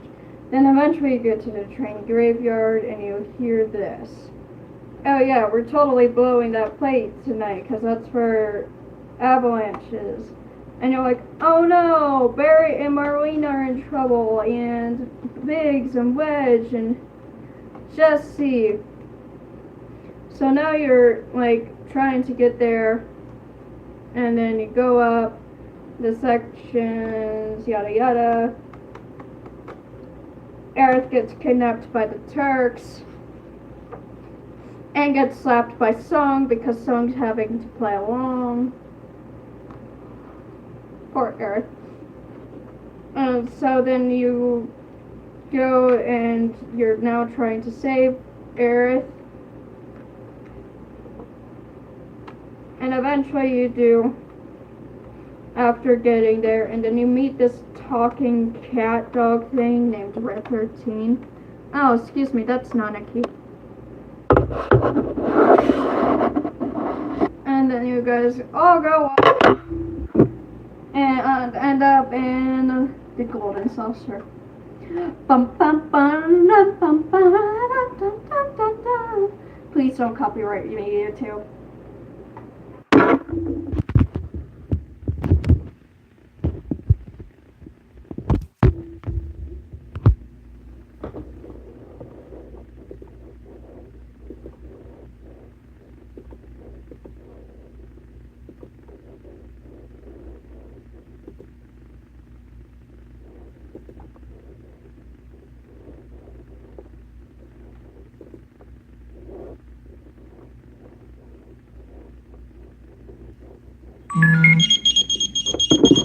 Jeez, oh me.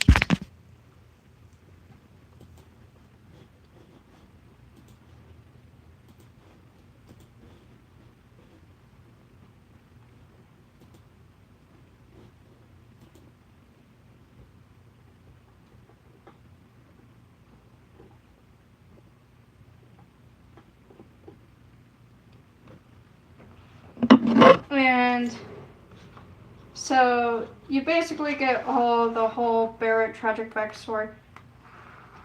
You go to Nibelheim.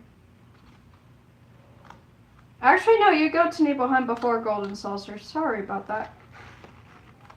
And this is where you can get a certain somebody who becomes very important later on. So you go into Shimmer Manor, go around trying to find all of these codes, yada yada. Once you do, you get this key. Remember that snoring we heard earlier in Crisis Core? Yeah, it's now even louder. And so we go into it, and we wake this guy named Vincent Valentine. I promise he's important. Most of the characters are. Before you even get into Nibelheim, you meet Yuffie, which I guess she's important. I mean, there's this huge part that I kind of skipped because I'm like, I don't feel like talking about it. Because that was the part that I struggled to figure out in the original. And then eventually you go to this place called Juon. And then you meet the Sapphire Weapon and Weapon Raid plays. This is such a cool song.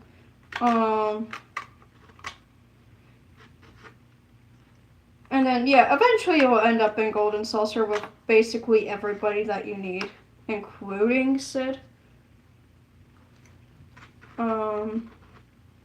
So, yeah, then you get the black materia from this guy, and then Sephiroth gets the black materia somehow from you. Sung's not dead somehow, even after being stabbed in the heart. Like, Sung, what the frick? Bro, stop being bullcrap. Trust me, you'll know why I say that later. And then, basically, now that Sephiroth has the spirit materia, black materia, he went to the Northern Cave. You find this out, you try to get to the Northern Cave, you end up with Kagashi, yada yada. Eventually you find out that you were Shinra troop, not a soldier, yada yada. You apologize to everybody. Eventually you can go take on the weapons if you really want to. You really don't have to. I would recommend at least getting the ultimate weapon from the ultimate weapon, hilariously. And then it's like yada yada, yada yada. It's not very important to the story. Video games, mini games, but mini games, the indie game, mini game, mini games. Lots of mini games. And the original 7. That are very vital to the story somehow.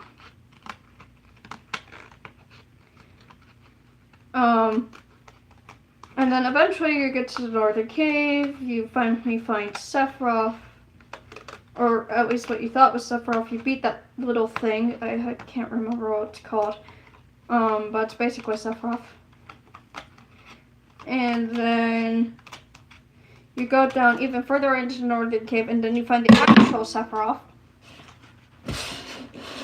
And then it's basically boss battle. Then you beat Sephiroth. Yay! We're free years later. Rufus gets sick. Cloud gets sick. Cloud finds this boy who is sick named Denzel. Denzel! Bro adopts an orphan because his parents are dead. That part was just sad. I didn't need to say that. That was just sad. And so now Clouds now Seven Heaven isn't just a restaurant, it's also a place for shipping and stuff, which Tifa's in charge of. Cloud's coming back from a mission of some sort and gets attacked by these two guys named Yazul and Los. Trust me, they're vital to the story.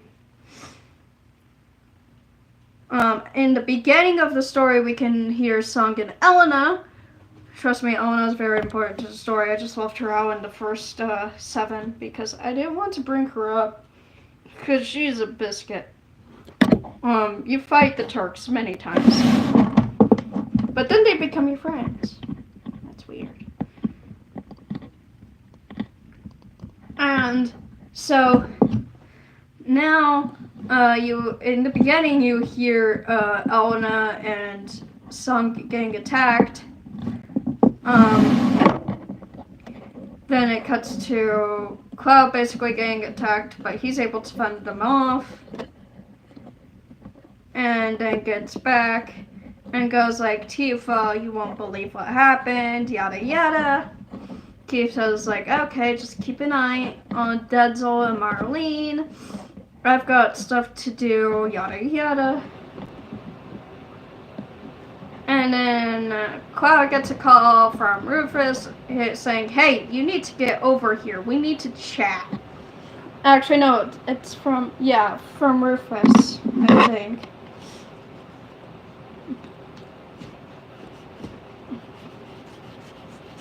And then yada yada yada, a lot of stuff happens. Eventually, it's a lot of chaos in Advent Children, so I'm not surprised I don't remember everything because it's been a while since I've watched it. Even though I've watched it 7 times. I need to watch it again, evidently, because I can't remember a lot that goes on. But basically, you're fighting this guy named Kadaj. I mean, it's not a game, it's a movie, so... He's fighting this guy named Kadaj, and yada yada. Kadaj turns into Sephiroth. Oh no. So, we fight Sephiroth again. So he fights Sephiroth again. I was like, bro. Frick you. Stay in my memories, where you belong. And Sephiroth goes like, no. I will never be a memory. He's like, I'm more important than being just a memory, bro. And then basically, he says goodbye to Kadaj, because he feels bad for Kadaj. And then everybody gets healed, and then Cloud passes out, he smiles, yay, Cloud smiles. And then that's the end of the movie, basically.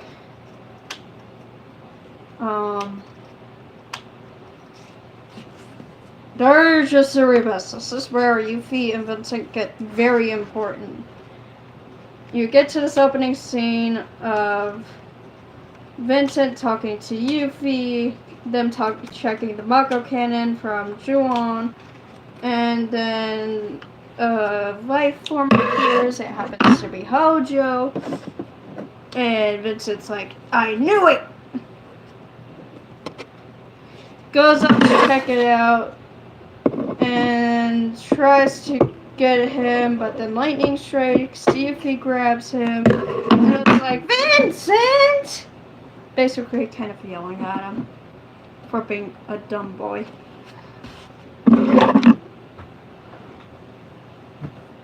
And then, Dirge of Cerebus is such a long video game. Basically, to sum it up, you're fighting these guys called Deep Ground, and then eventually you team up with Deep Ground, at least some of them, and then Weiss becomes, like, possessed by Hojo. And then basically you're fighting him as Vincent, who has Chaos, and then Weiss is the holder of Omega, yada yada. And eventually, you beat Weiss and Omega and Nero, who's also part of Omega. And then happily ever after, basically. I have no idea when reunion happens between any of those, so your guess is as good as mine. I don't even know what reunion is about, so it's like I can't give you a rundown of reunion. But yeah, now you have all of your comrades, including Shelby, who decided to join you after Dirge. I love Vincent. Vincent's like my favorite character. Even though I don't know his game as well as I probably should for a Vincent person. But basically you learn that Lucrezia is Sephiroth's mother in that game, and Vincent used to have her as a lover, and Hojo did horrible things, which makes you hate him even more. So like, just as I'm playing Remake, I'm like, I want to kill Hojo. I'm like, Hojo, Sephiroth was never the bad guy. It was always Hojo. It was Hojo.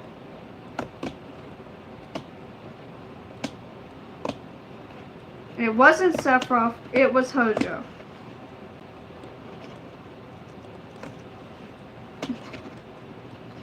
But anyways, that's basically the whole Final Fantasy VII universe, kind of summarized.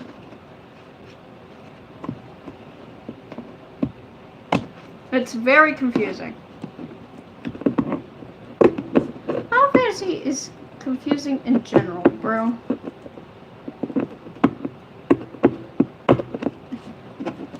I'm hoping once my cadet comes back.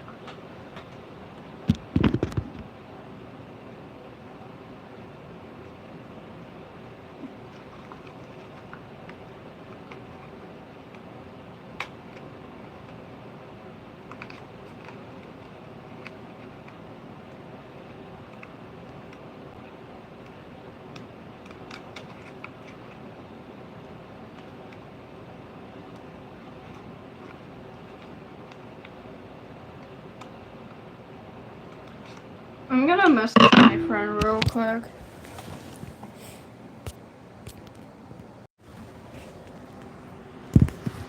Yet again, she said she would do her best. Oh my gosh, why did everything disappear? Oh no. Help. There we go. Hello.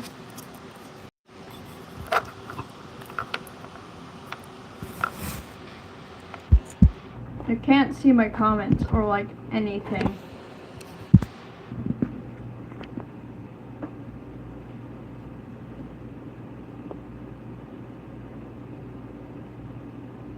Like I can't even find the X to end it.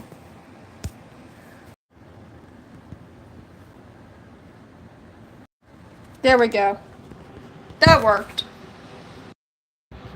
I'm gonna be back. They did say they'll try their best, so I don't know. I'm gonna be back real quick, guys.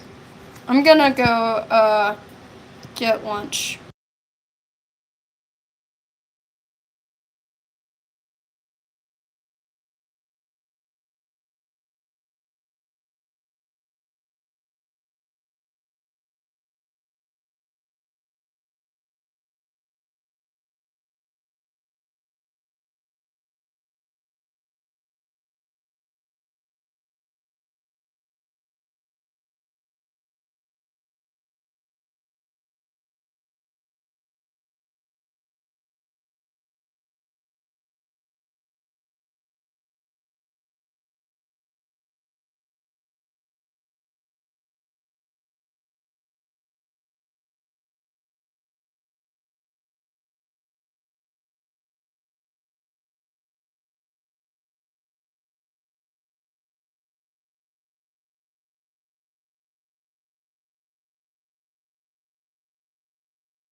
Hi, I'm back.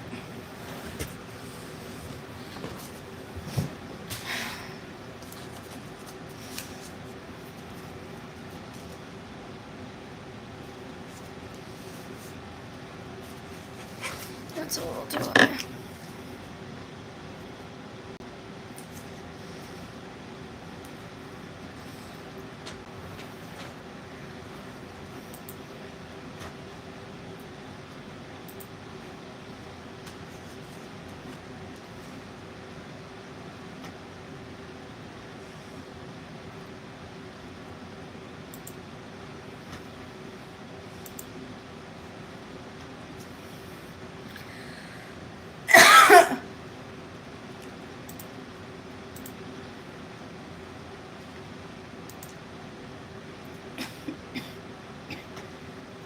Why? Why is my chat always disabled?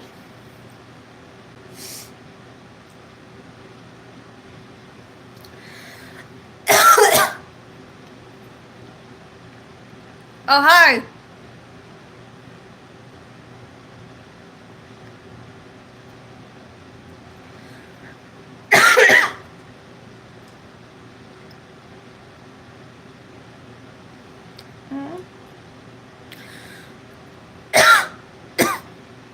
Oh, I think that was me.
No, I don't think my friends are actually gonna come over today. Which is gonna piss me off.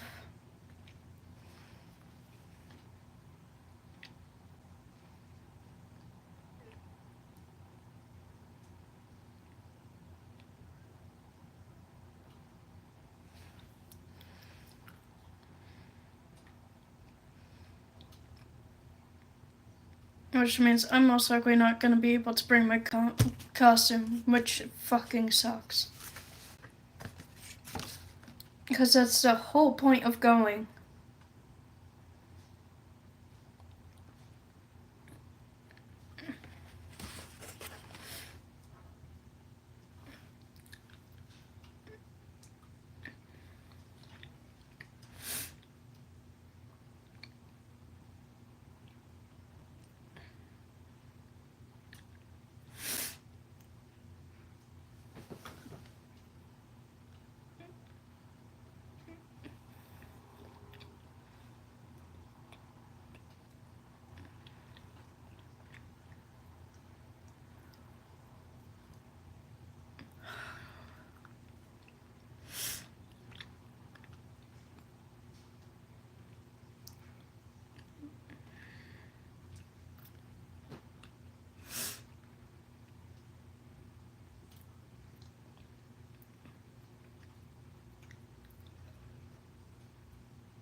I regret even letting them start it.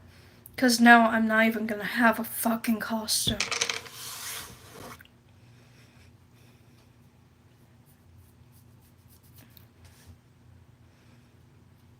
which means no experiences, no nothing. It just fucking pisses me off.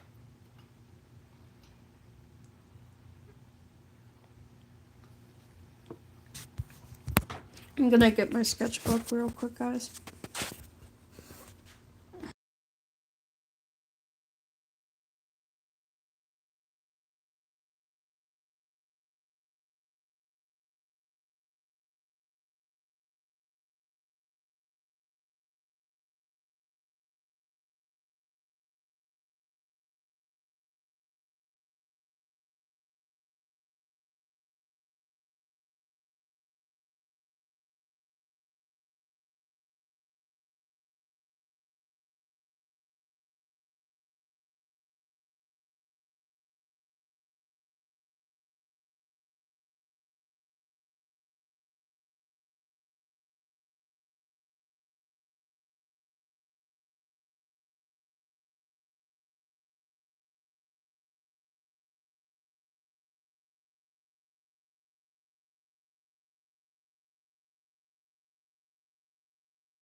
I'm gonna get my sketchbook so that way I can start on the bases. I'm trying to keep myself distracted from the fact that I'm most likely not gonna have a costume, which is gonna fucking suck. All that money down the drain. I need to finish the dumb research rooms.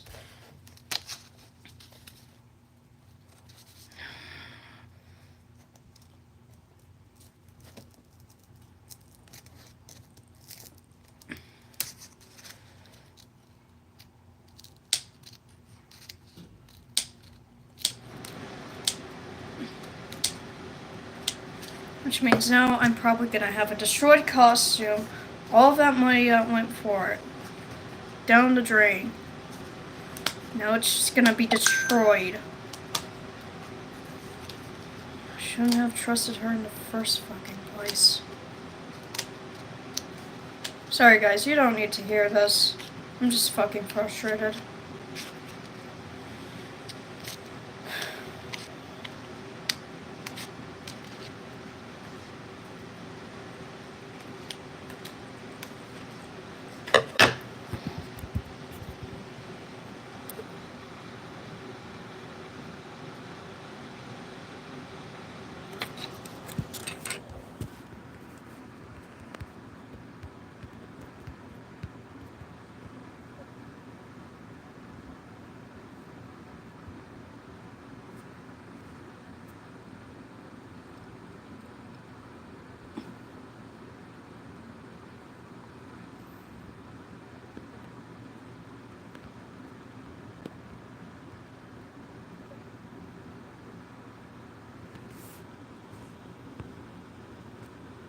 You guys have probably never seen me so stressed.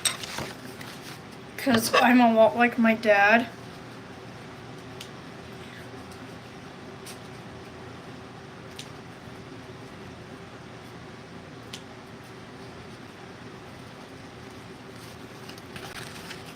I'm a lot like my dad when it comes to a lot of crap.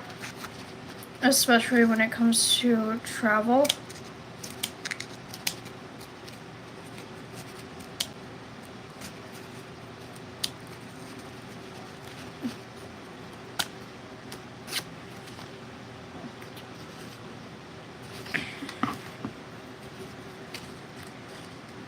At this point, I'm basically in panic mode. Because if they think 5 days is enough, it's fucking not.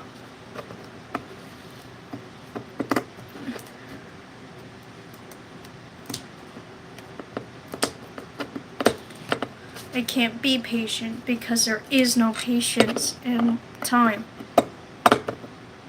Time speeds by.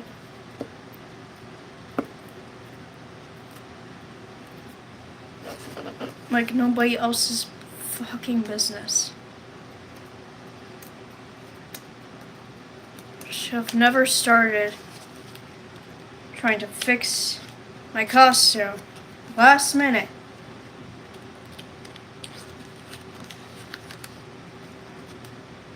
Okay.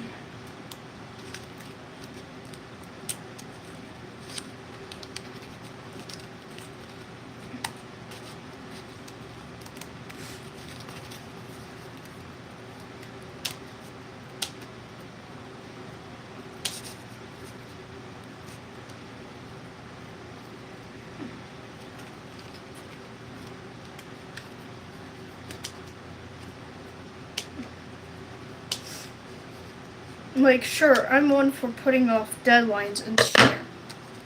But not like this.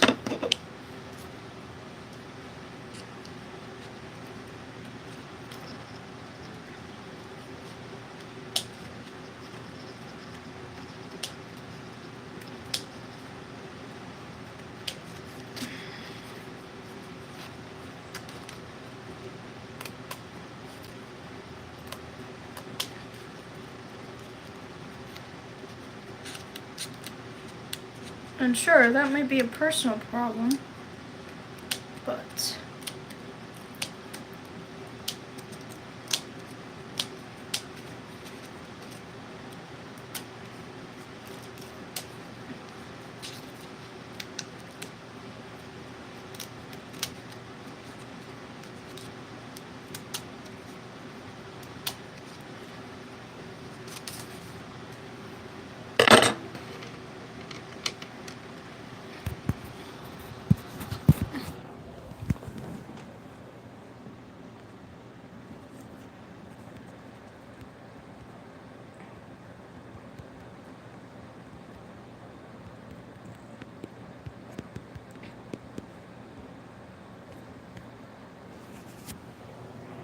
I realized that I have to finish up Diamond's mushrooms, so.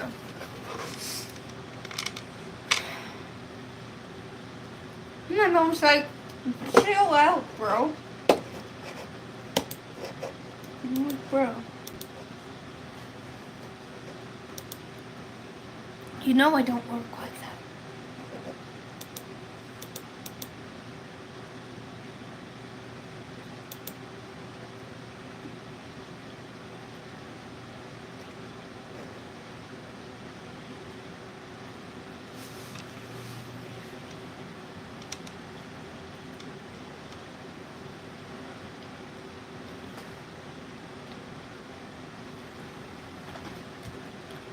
Chill? There is no chill.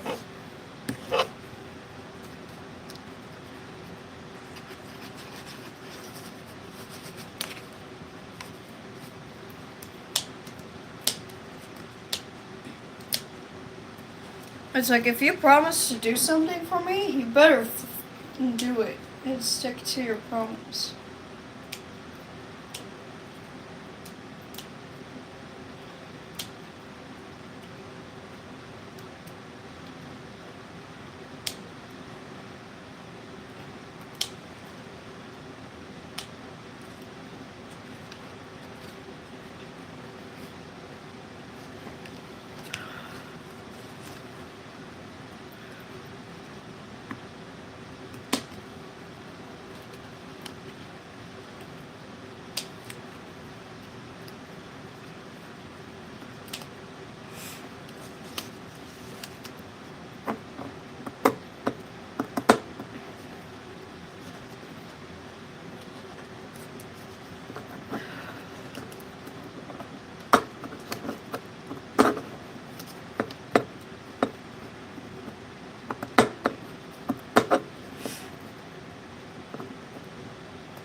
stressed. I'm irritated.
It's like, I get that she has a child of her own, but like, if you're gonna promise to do something, don't promise it if you don't, like, actually fucking commit.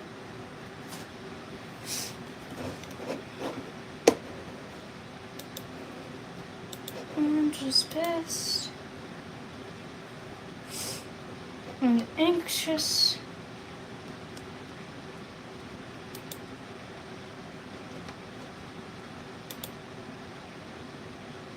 Rubbish.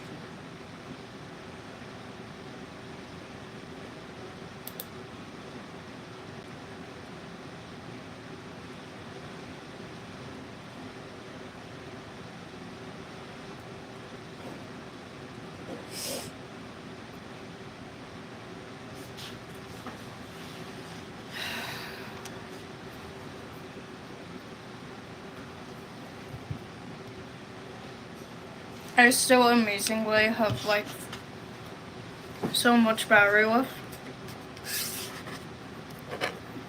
Okay, we're done with the mushrooms. Now it's time to do the base.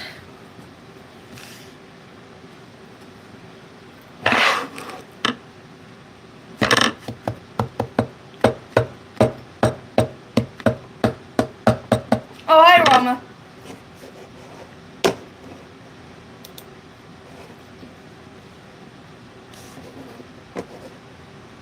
Oh, and how do I feel?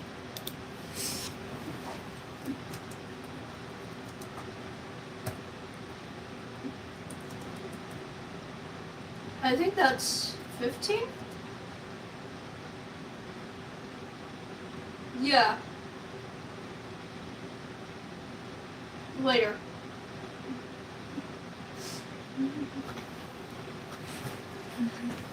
Oh, I see what they mean by raw.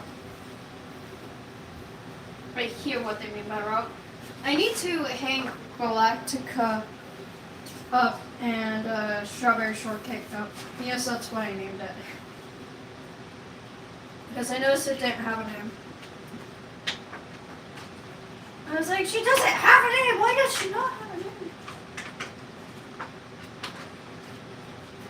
And I got the okay to take and spell off of this. So I'm totally gonna do that. But like, later.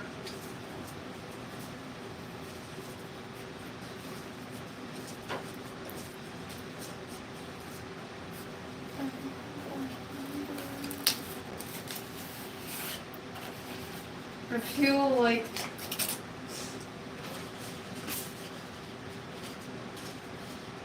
I'm like losing my trust in this person because like, bro,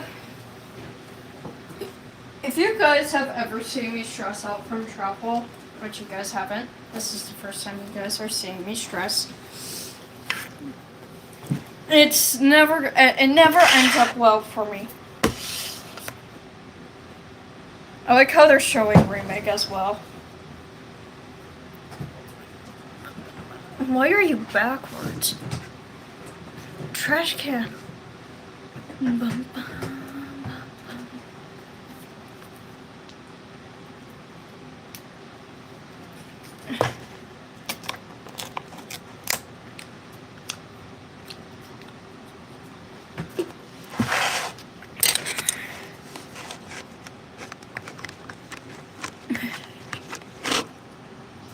Sweet heavens, this has a lot of calories.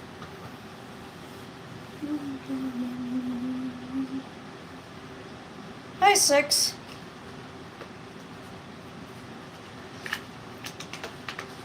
Did I just see Cecil? Oh, it's 4. I read it the wrong way. Cecil! The correct way to say his name is Cecil. I don't like Cecil, so I say Cecil. Cecil's so cool. Hi, Kane! I used to play Kane in Dissidia all the darn time. Cecil! He's such a pretty boy! Don't mind me. I fan out a lot about Final Fantasy. If you guys haven't figured it out. Edward is such a pretty boy too. Ultimate weapon, 14. I'm like, what? I don't know 14 very well. Oh, Bart, it's so cold. Can we just get blinded by light? Thank you. Help! Fang! Snow. Oh my gosh, he's a pretty boy. Him and getting punched by lightning. Why does he piss off lightning all the time? I feel like he's always getting punched by lightning.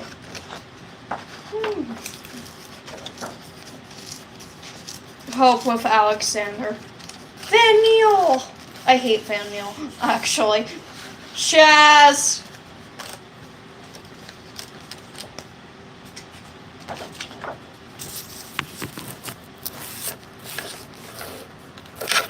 Thirteen's such a cool game. Of course you have to include Clash on the Bridge. Like almost every single Final Fantasy has it. Because almost every single Final Fantasy has a Gilgamesh.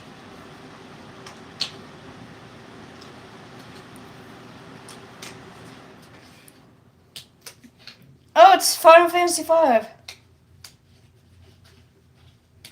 The first one to have Gilgamesh, I think. Butts, as we call him in the fandom.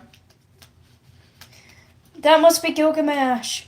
It is Gilgamesh. Gilgamesh. He looks so stupid and fun.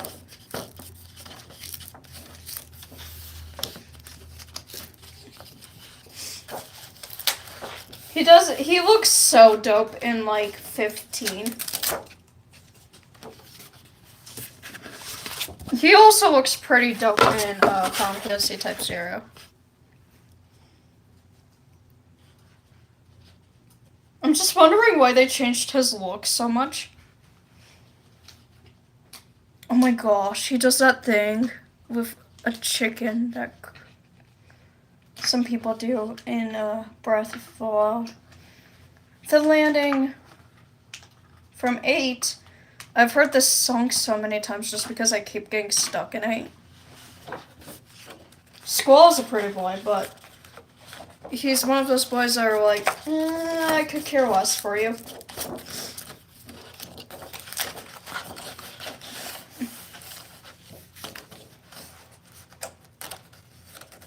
Riona! She's such a pretty girl.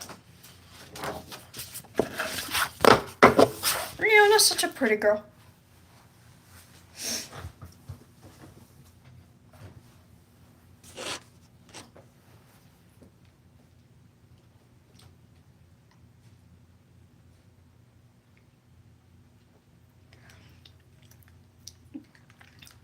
Honestly, I have to say the prettiest boy in Final Fantasy VIII has to be the one with the cowboy hat. I can't even remember his name.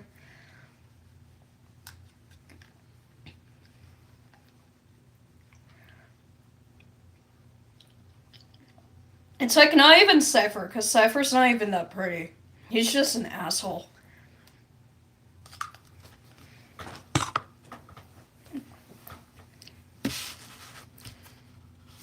I don't like assholes. Okay, that's a lie, because, Cloud's pretty much an asshole.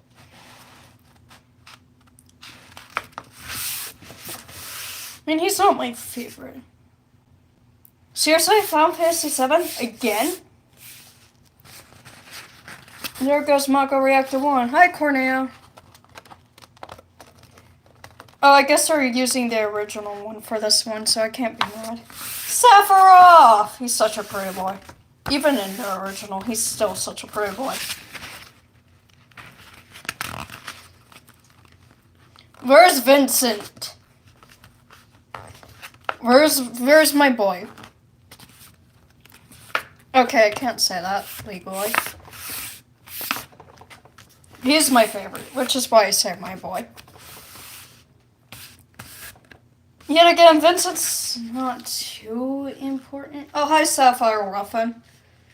He is really important in, like, the first 7. I hope they make him more important in Rebirth, which it sounds like they did, but I haven't played it yet, so. Because I've heard it's shitty, so I'm waiting for it to lower in price. It's a behemoth!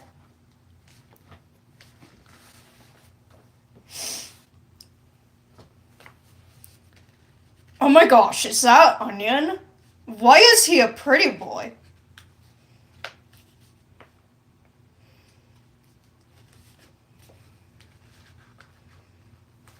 There's no way that's actually... Oh my gosh. The Dragon Spear user... Oh my gosh. And we're back at 9. For some reason. Sedane's not that pretty. Honestly, I could go without him. But oh my gosh. What's her name? Garnet is very pretty. Pretty girl. Zidane looks like a child. Kuja, pretty boy. Kuja's a pretty boy. There's always at least one pretty boy in every Final Fantasy.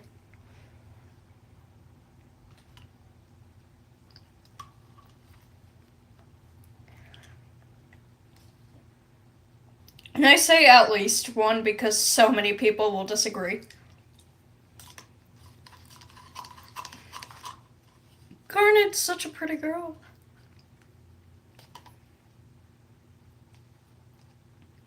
Alexander! Huge fucking castle. Who I say is Cecil because Cecil is that of a pure holiness, basically. I say basically because he started out in darkness. Odin! Vivi! Vivi is not a good person. I mean, he's a good guy until he's not.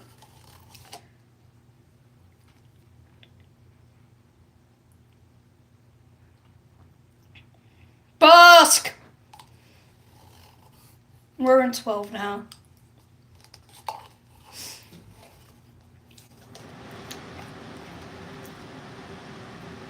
Wow, why does it have the theme of, It kind of looks like the game that I'm playing right now.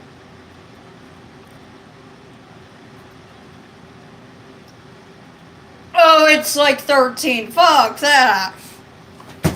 I love 13 as a game, but honestly, it's a bitch to get through. Nice. You can do his actual... Oh my gosh, that's so cool. I take it back. I want to play 12 now.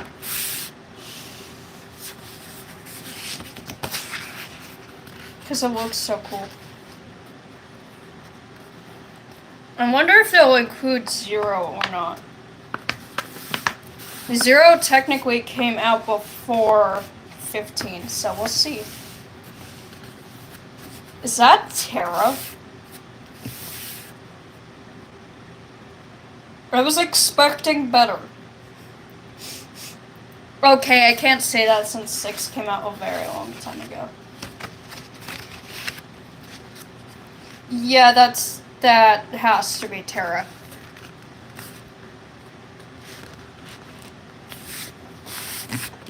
She doesn't look like I was expecting her to, I guess. Kefka! See, I automatically recognize Kefka.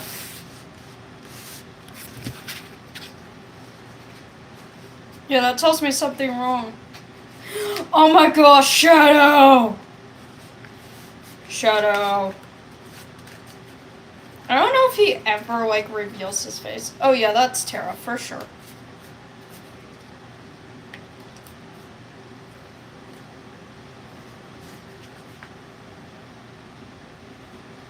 Oh, fuck off, 10.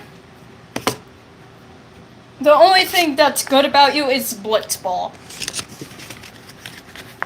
Don't mind me casually roasting a Final Fantasy. If I casually roast a Final Fantasy, it probably means it's not very good. At least to me, it needs a remake, is all I can say.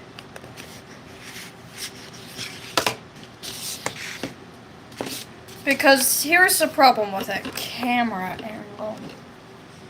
That's all I'll say. It doesn't have camera...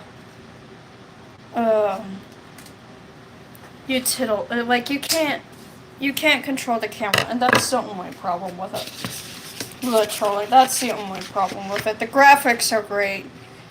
Gameplay's great. It's just a bitch. And then I got stuck in it because of the stupid camera angle. I was like, fuck this. And some people consider this game peak. I was like, whatever. Whatever suits your taste. Because honestly, all of us Final Fantasy nerds have, like, one game that we like, and then we have one game that we absolutely hate. I absolutely hate 10. And 10 is my most hated. I hate 10.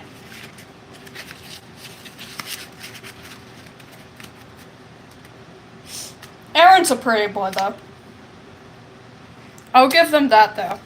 I'll give them one pretty boy. Oh, it's 2. Which means I'll possibly get to see Foron? Oh no, this is Final Fantasy 11. I looked at the wrong thing. Which means Shanatoto? Final Fantasy 11 is kind of like Final Fantasy 14, where it's online. I want to know if Shanatoto is actually a midget. Oh my gosh, she is! Oh, it's that cool guy. That's Fire and Ice. He was cool. We can't even remember his name. Oh my gosh, Shanatoto's... Yeah, she's a dwarf. She has dwarfism. Sephiroth! Pretty boy. Oh, it's Advent Children. Oh my gosh, pretty boys. Cloud's more pretty in Advent Children. You can't change my mind. Advent Children was peak for Cloud. You cannot change my mind on that. Only because I found him really cool in Advent Children. And because I love Advent Children's song. Like One Winged Angel.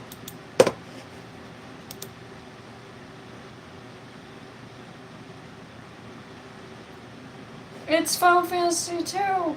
Like, legitimately. Fraud?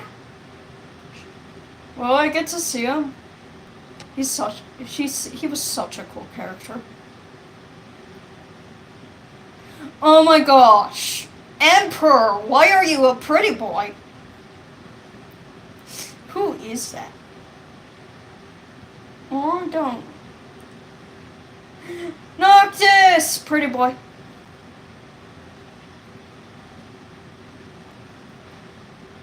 Regis is a pretty boy too.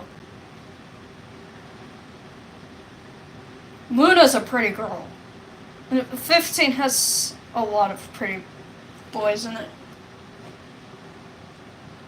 No, they do not. Oh, they're showing the... Hi, Rama! They're also showing the trailer for 15. Oh, I wish we got that 15. That 15 would have been so cool. But honestly, I'm glad we got the 15 that we did. Ignis! Pretty boy. I'm sorry, all 15s, like, boys and men are all pretty boys. Yes, that includes Sid. They're all pretty boys. The way they're designed is pretty. Ifrit's a pretty boy.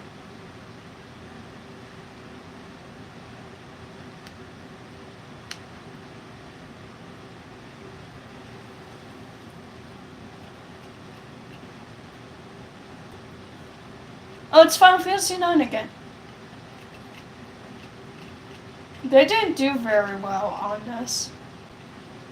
I honestly thought they were gonna do battle themes 1 through 15. I was definitely expecting better of this playlist. You have disappointed me. Although, let me hear that fucking Final Fantasy fanfare that you've got there at the end.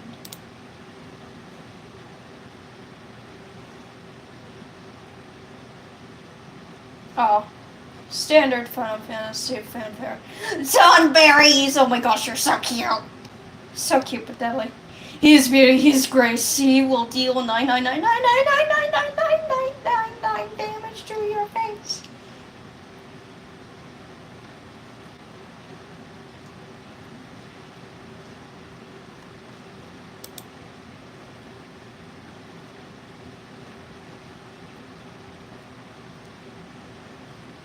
That is not the No Time Left sound. How dare you? No Time Left plays starring Leviathan! Leviathan! I know where I can actually find it.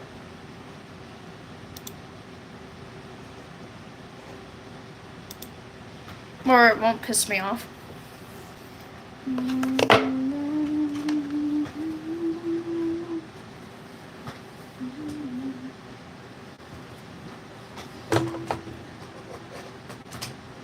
I'm gonna let my hot glue shit warm up, and I'll be back.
I'm like, if you're gonna have a video with a 15 song, be accurate with it. Don't just put some random video with it.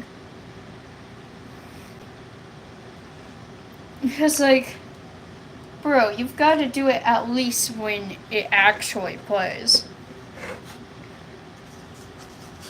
Because even I know when it plays. It plays right before Hydrant's Wrath.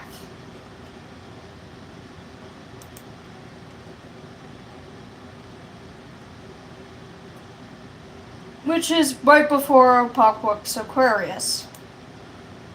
Why do I know this? Because I've played the damn game.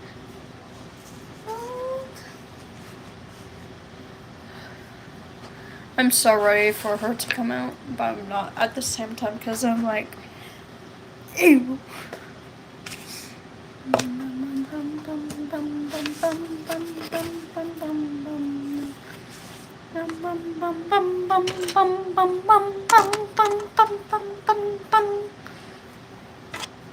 Please don't copyright me, YouTube. So, a lot of the Final Fantasy music is done, like, specifically, like, each album can have its own producer. So, the Final Fantasy 15 one mainly has Yoko Shimomura. Gotta say it correctly into the Japanese tone. No. As you should, mother.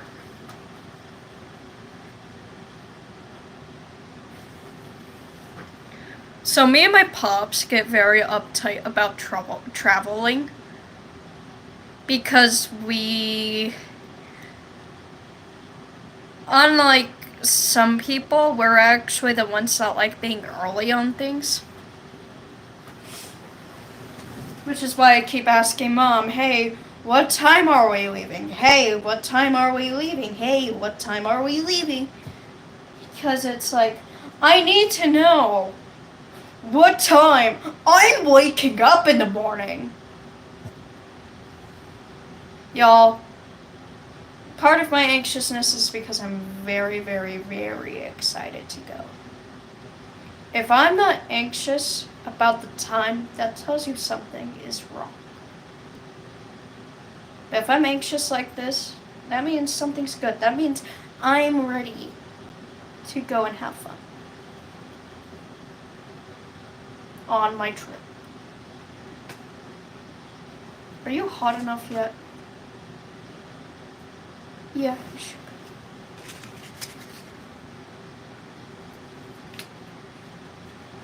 So I basically feel like I'm fighting deadlines with this fursuit.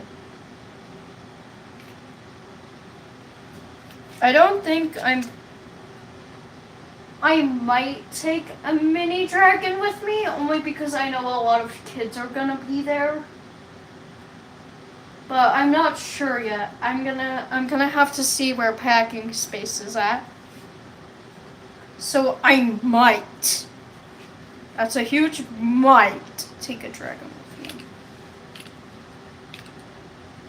I mean, I would love to take a dragon with me.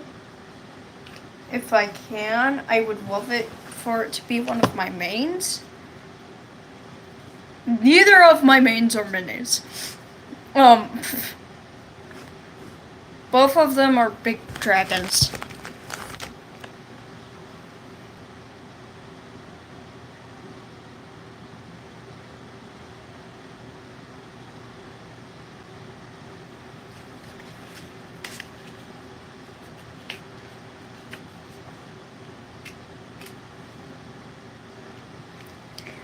Don't ask questions about the way I hold my glue sticks in my mouth. Shut up.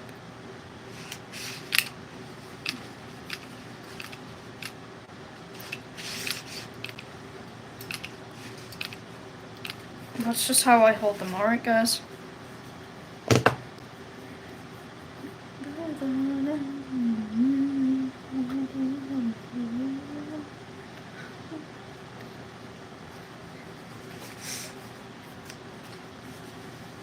Sorry guys, I love this music. I love Final Fantasy music. Hello! We're just finishing up. Oh, they're gone.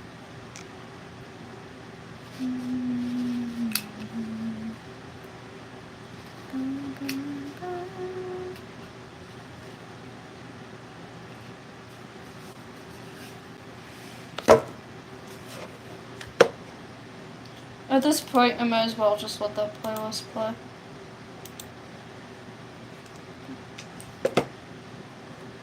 Oh no!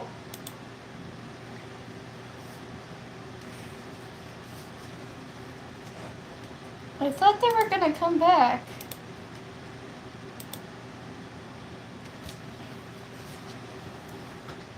You coming back?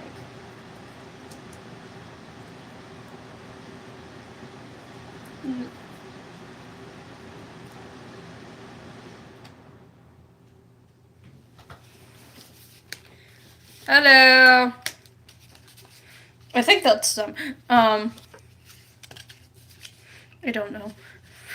I'm like, I don't know anymore. Because I can't see my chat, and my chat's disabled. Like always. No, they're gone.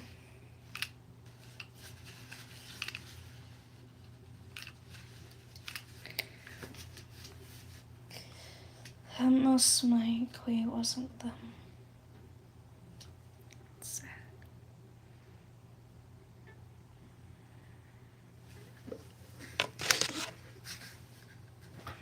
Hey, would you stay down? Right?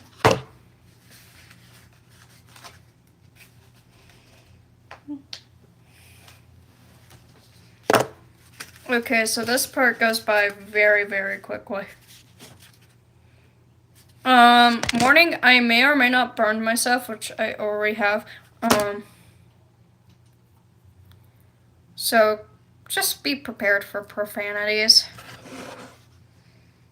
I'm telling you now, so you're aware. I'll put that when I'm ready. Oh my gosh, I need someone to move.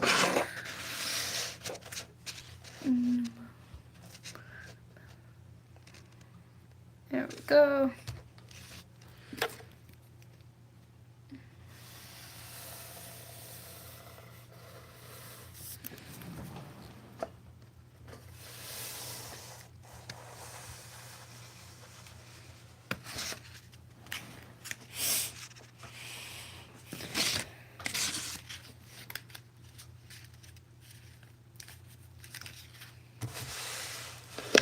I should put an R. Let me edit that. Edit.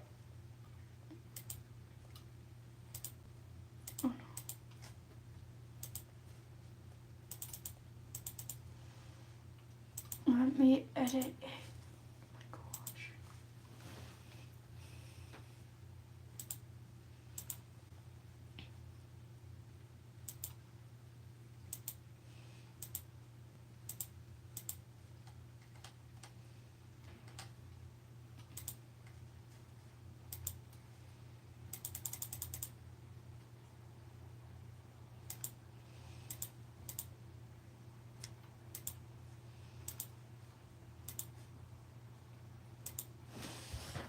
Are you coming back? Oh shit. Question mark. Reply. Thank you. Motherfuck.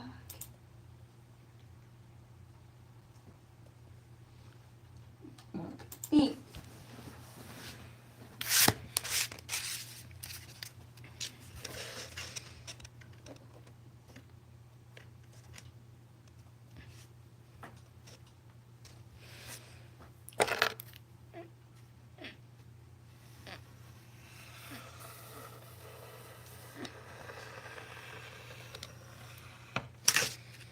No, that was probably like way too big. Hold on. Okay, hold on. Yeah. I'm probably gonna cut there anyways.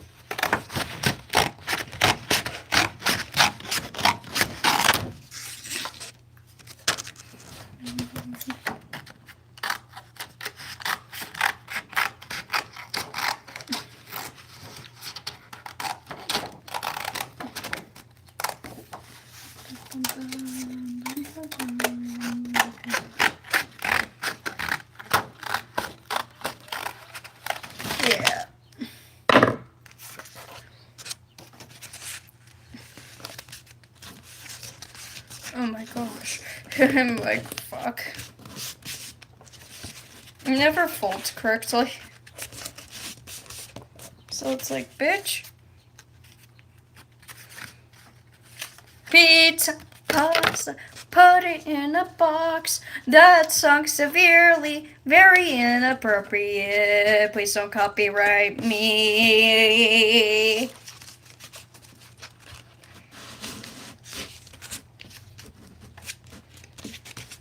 And we all have good times here.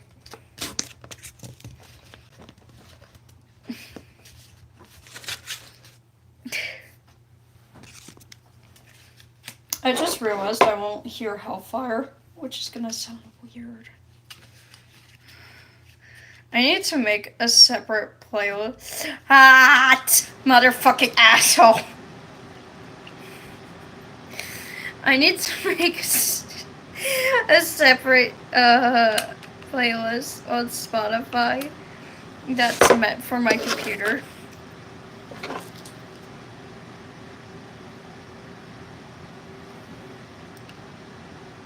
It has like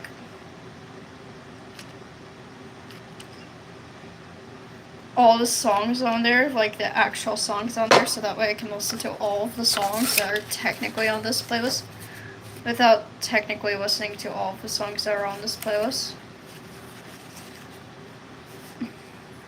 Like, Hellfire's the same, but not Omnis Lacrima. Omnis Lacrima ain't the same. Same lyrics, basically, though.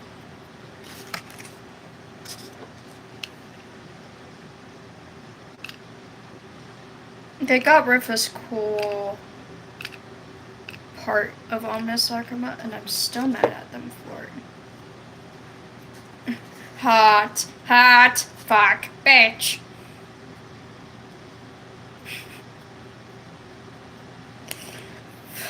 Yes. Yeah, I'm gonna be doing that a lot. I try not to, but I do anyways.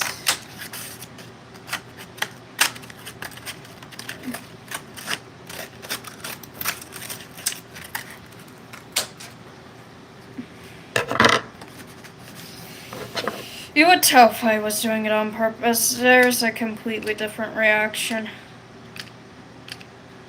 Don't ask how I know.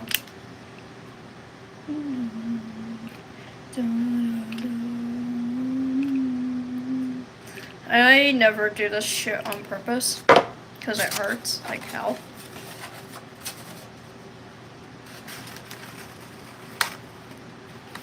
It's like, a lot of us were making fun of the fact that we were burning ourselves, and it's like, bro, stop telling people that we do that, because they can consider that self-harm. I mean, mine's not on purpose, like, at all. I literally try not to burn myself while I'm doing this crap, and that always seems to happen. Oh my gosh.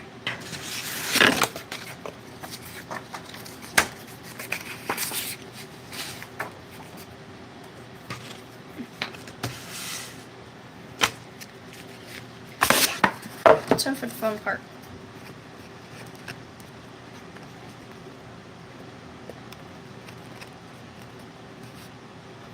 This is the part where I'm gonna burn myself the most.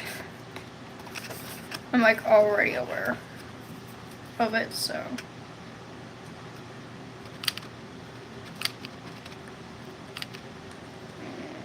Yeah, I'm totally gonna burn myself.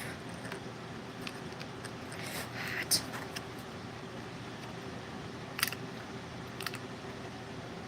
You see how much calmer that reaction was? What?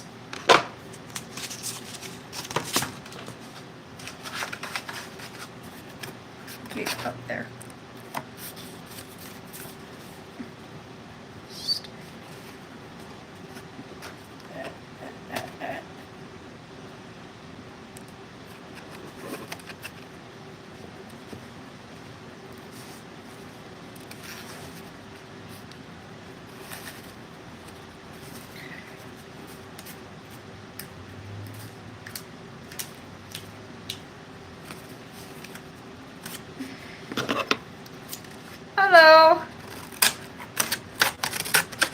I'm in the process of making the brace, which means I'm gonna burn myself a lot. Not on purpose, though. It's never on purpose. Oh, so this one's right, but that one's not. Mamma mia! I would say so many cuss words, but I can't.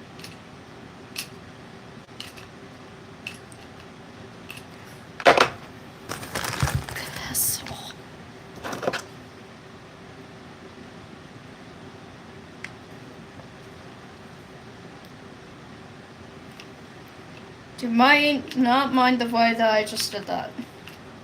I know, it makes me look gay as fuck. I am gay, though. Technically, I'm pansexual. Same thing, I guess. Well, no, it's not the same thing, because I literally do not care. Yoink. Oh my gosh.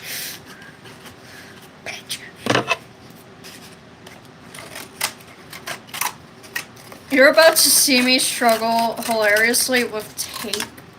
I struggle a lot with tape, specifically tape. So you're about to see me rage over pieces of tape. Just a warning. I'm literally about to rage over stupid little pieces of tape. It happens every time, so.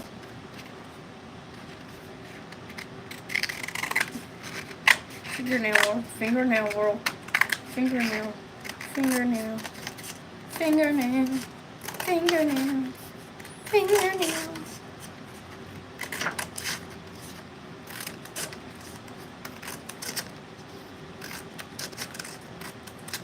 I make sure it's at least as big, almost as tall as my thumb, so. Yeah, just a reference for how much paper I go through. And then I don't recycle it every time it's time for trash and recycling. I save it instead and wait to recycle it for later. Because reuse, reuse, and recycle. I do all three.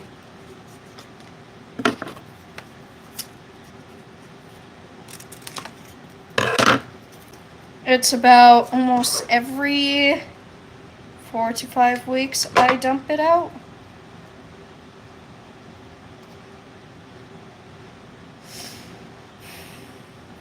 Yeah, I just burnt myself.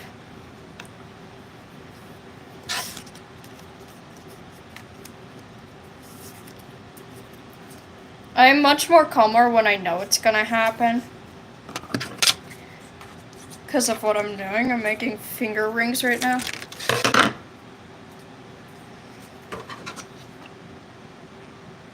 And I tend to burn myself when I do finger rings, so I just expect it.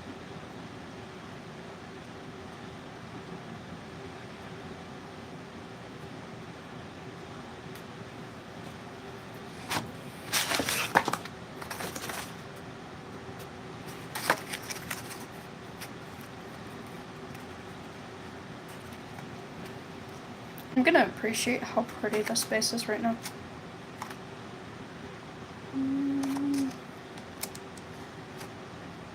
It's metal. Time to lose my mind over tape.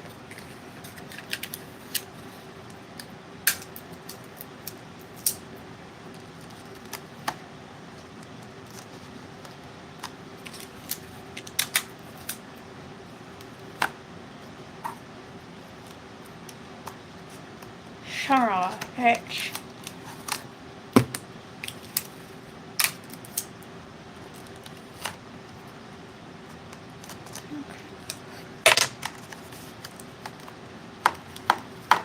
For once, I don't lose my mind over tape. Oh, so you like me when people are watching, but then you give me problems when nobody's watching. Fuck you, tape.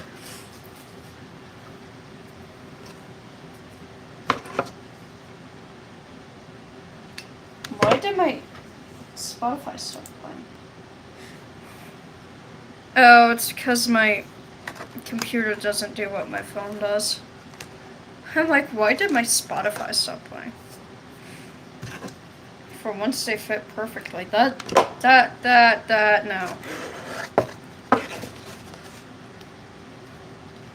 Mm.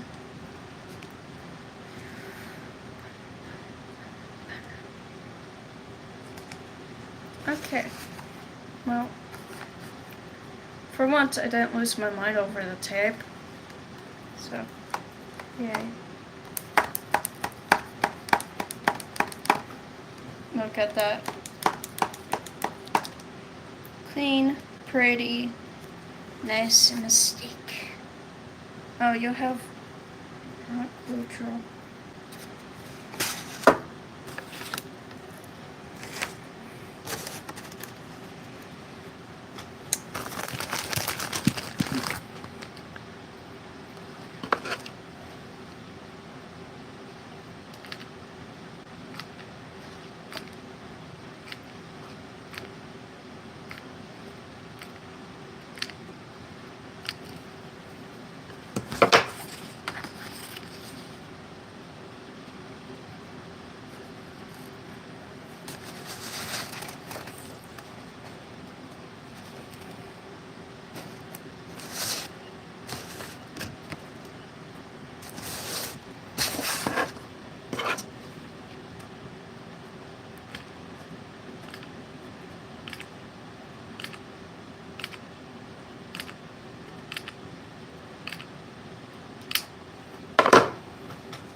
Shit.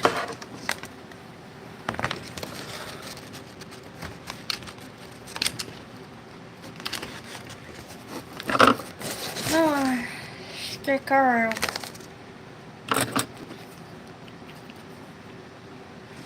Come on. Where else were you not sticking? Stickaroonie.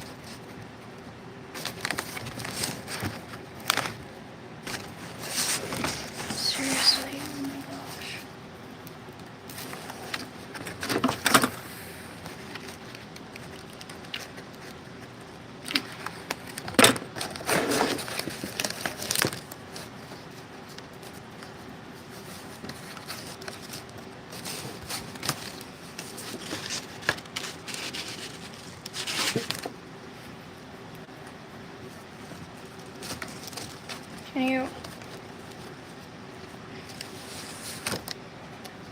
Can you roll this way?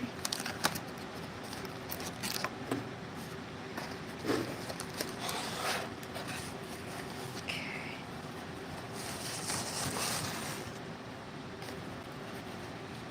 I think I can do something I haven't done in a very long time. Yoink.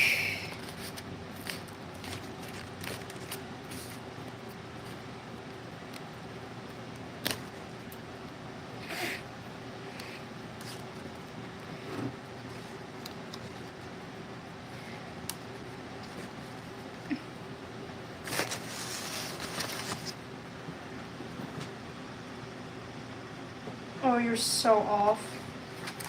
Oh my gosh. It'll work. I guess.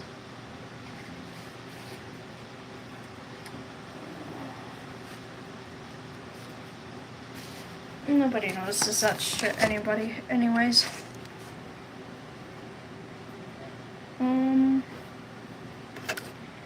Yeah, time for the nuts.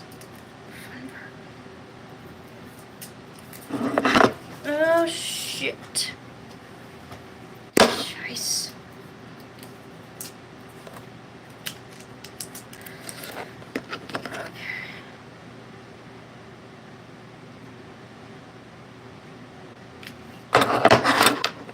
Now is the time to be scared.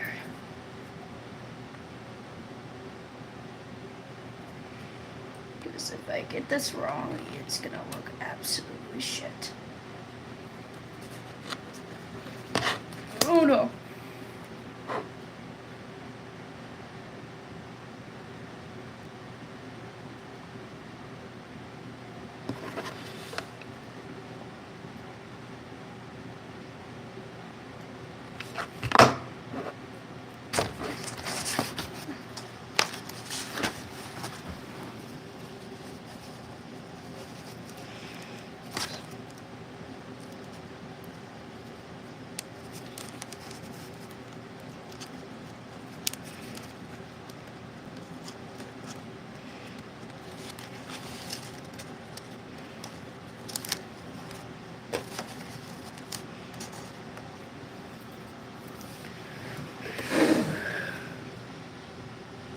Where's son of a fuck.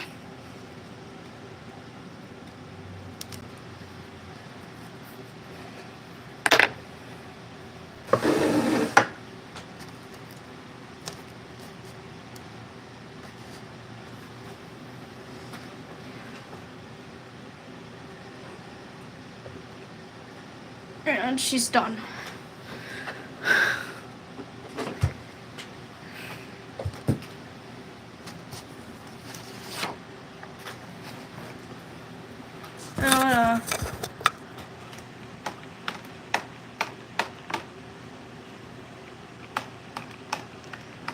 Oh, that's absolutely disgusting. Oh my gosh, ew. Ew. Ew. Ew. Why does it wiggle? Ew. It's done. Yay. She's so pretty. And also very ew. Yay. I'm gonna release her. Bye everybody. Thank you for watching. I'm glad we got her done today, so I will update the title to the final part instead of part 5. So yay. She's done and very, very, very, very gross. Ew. Bye guys.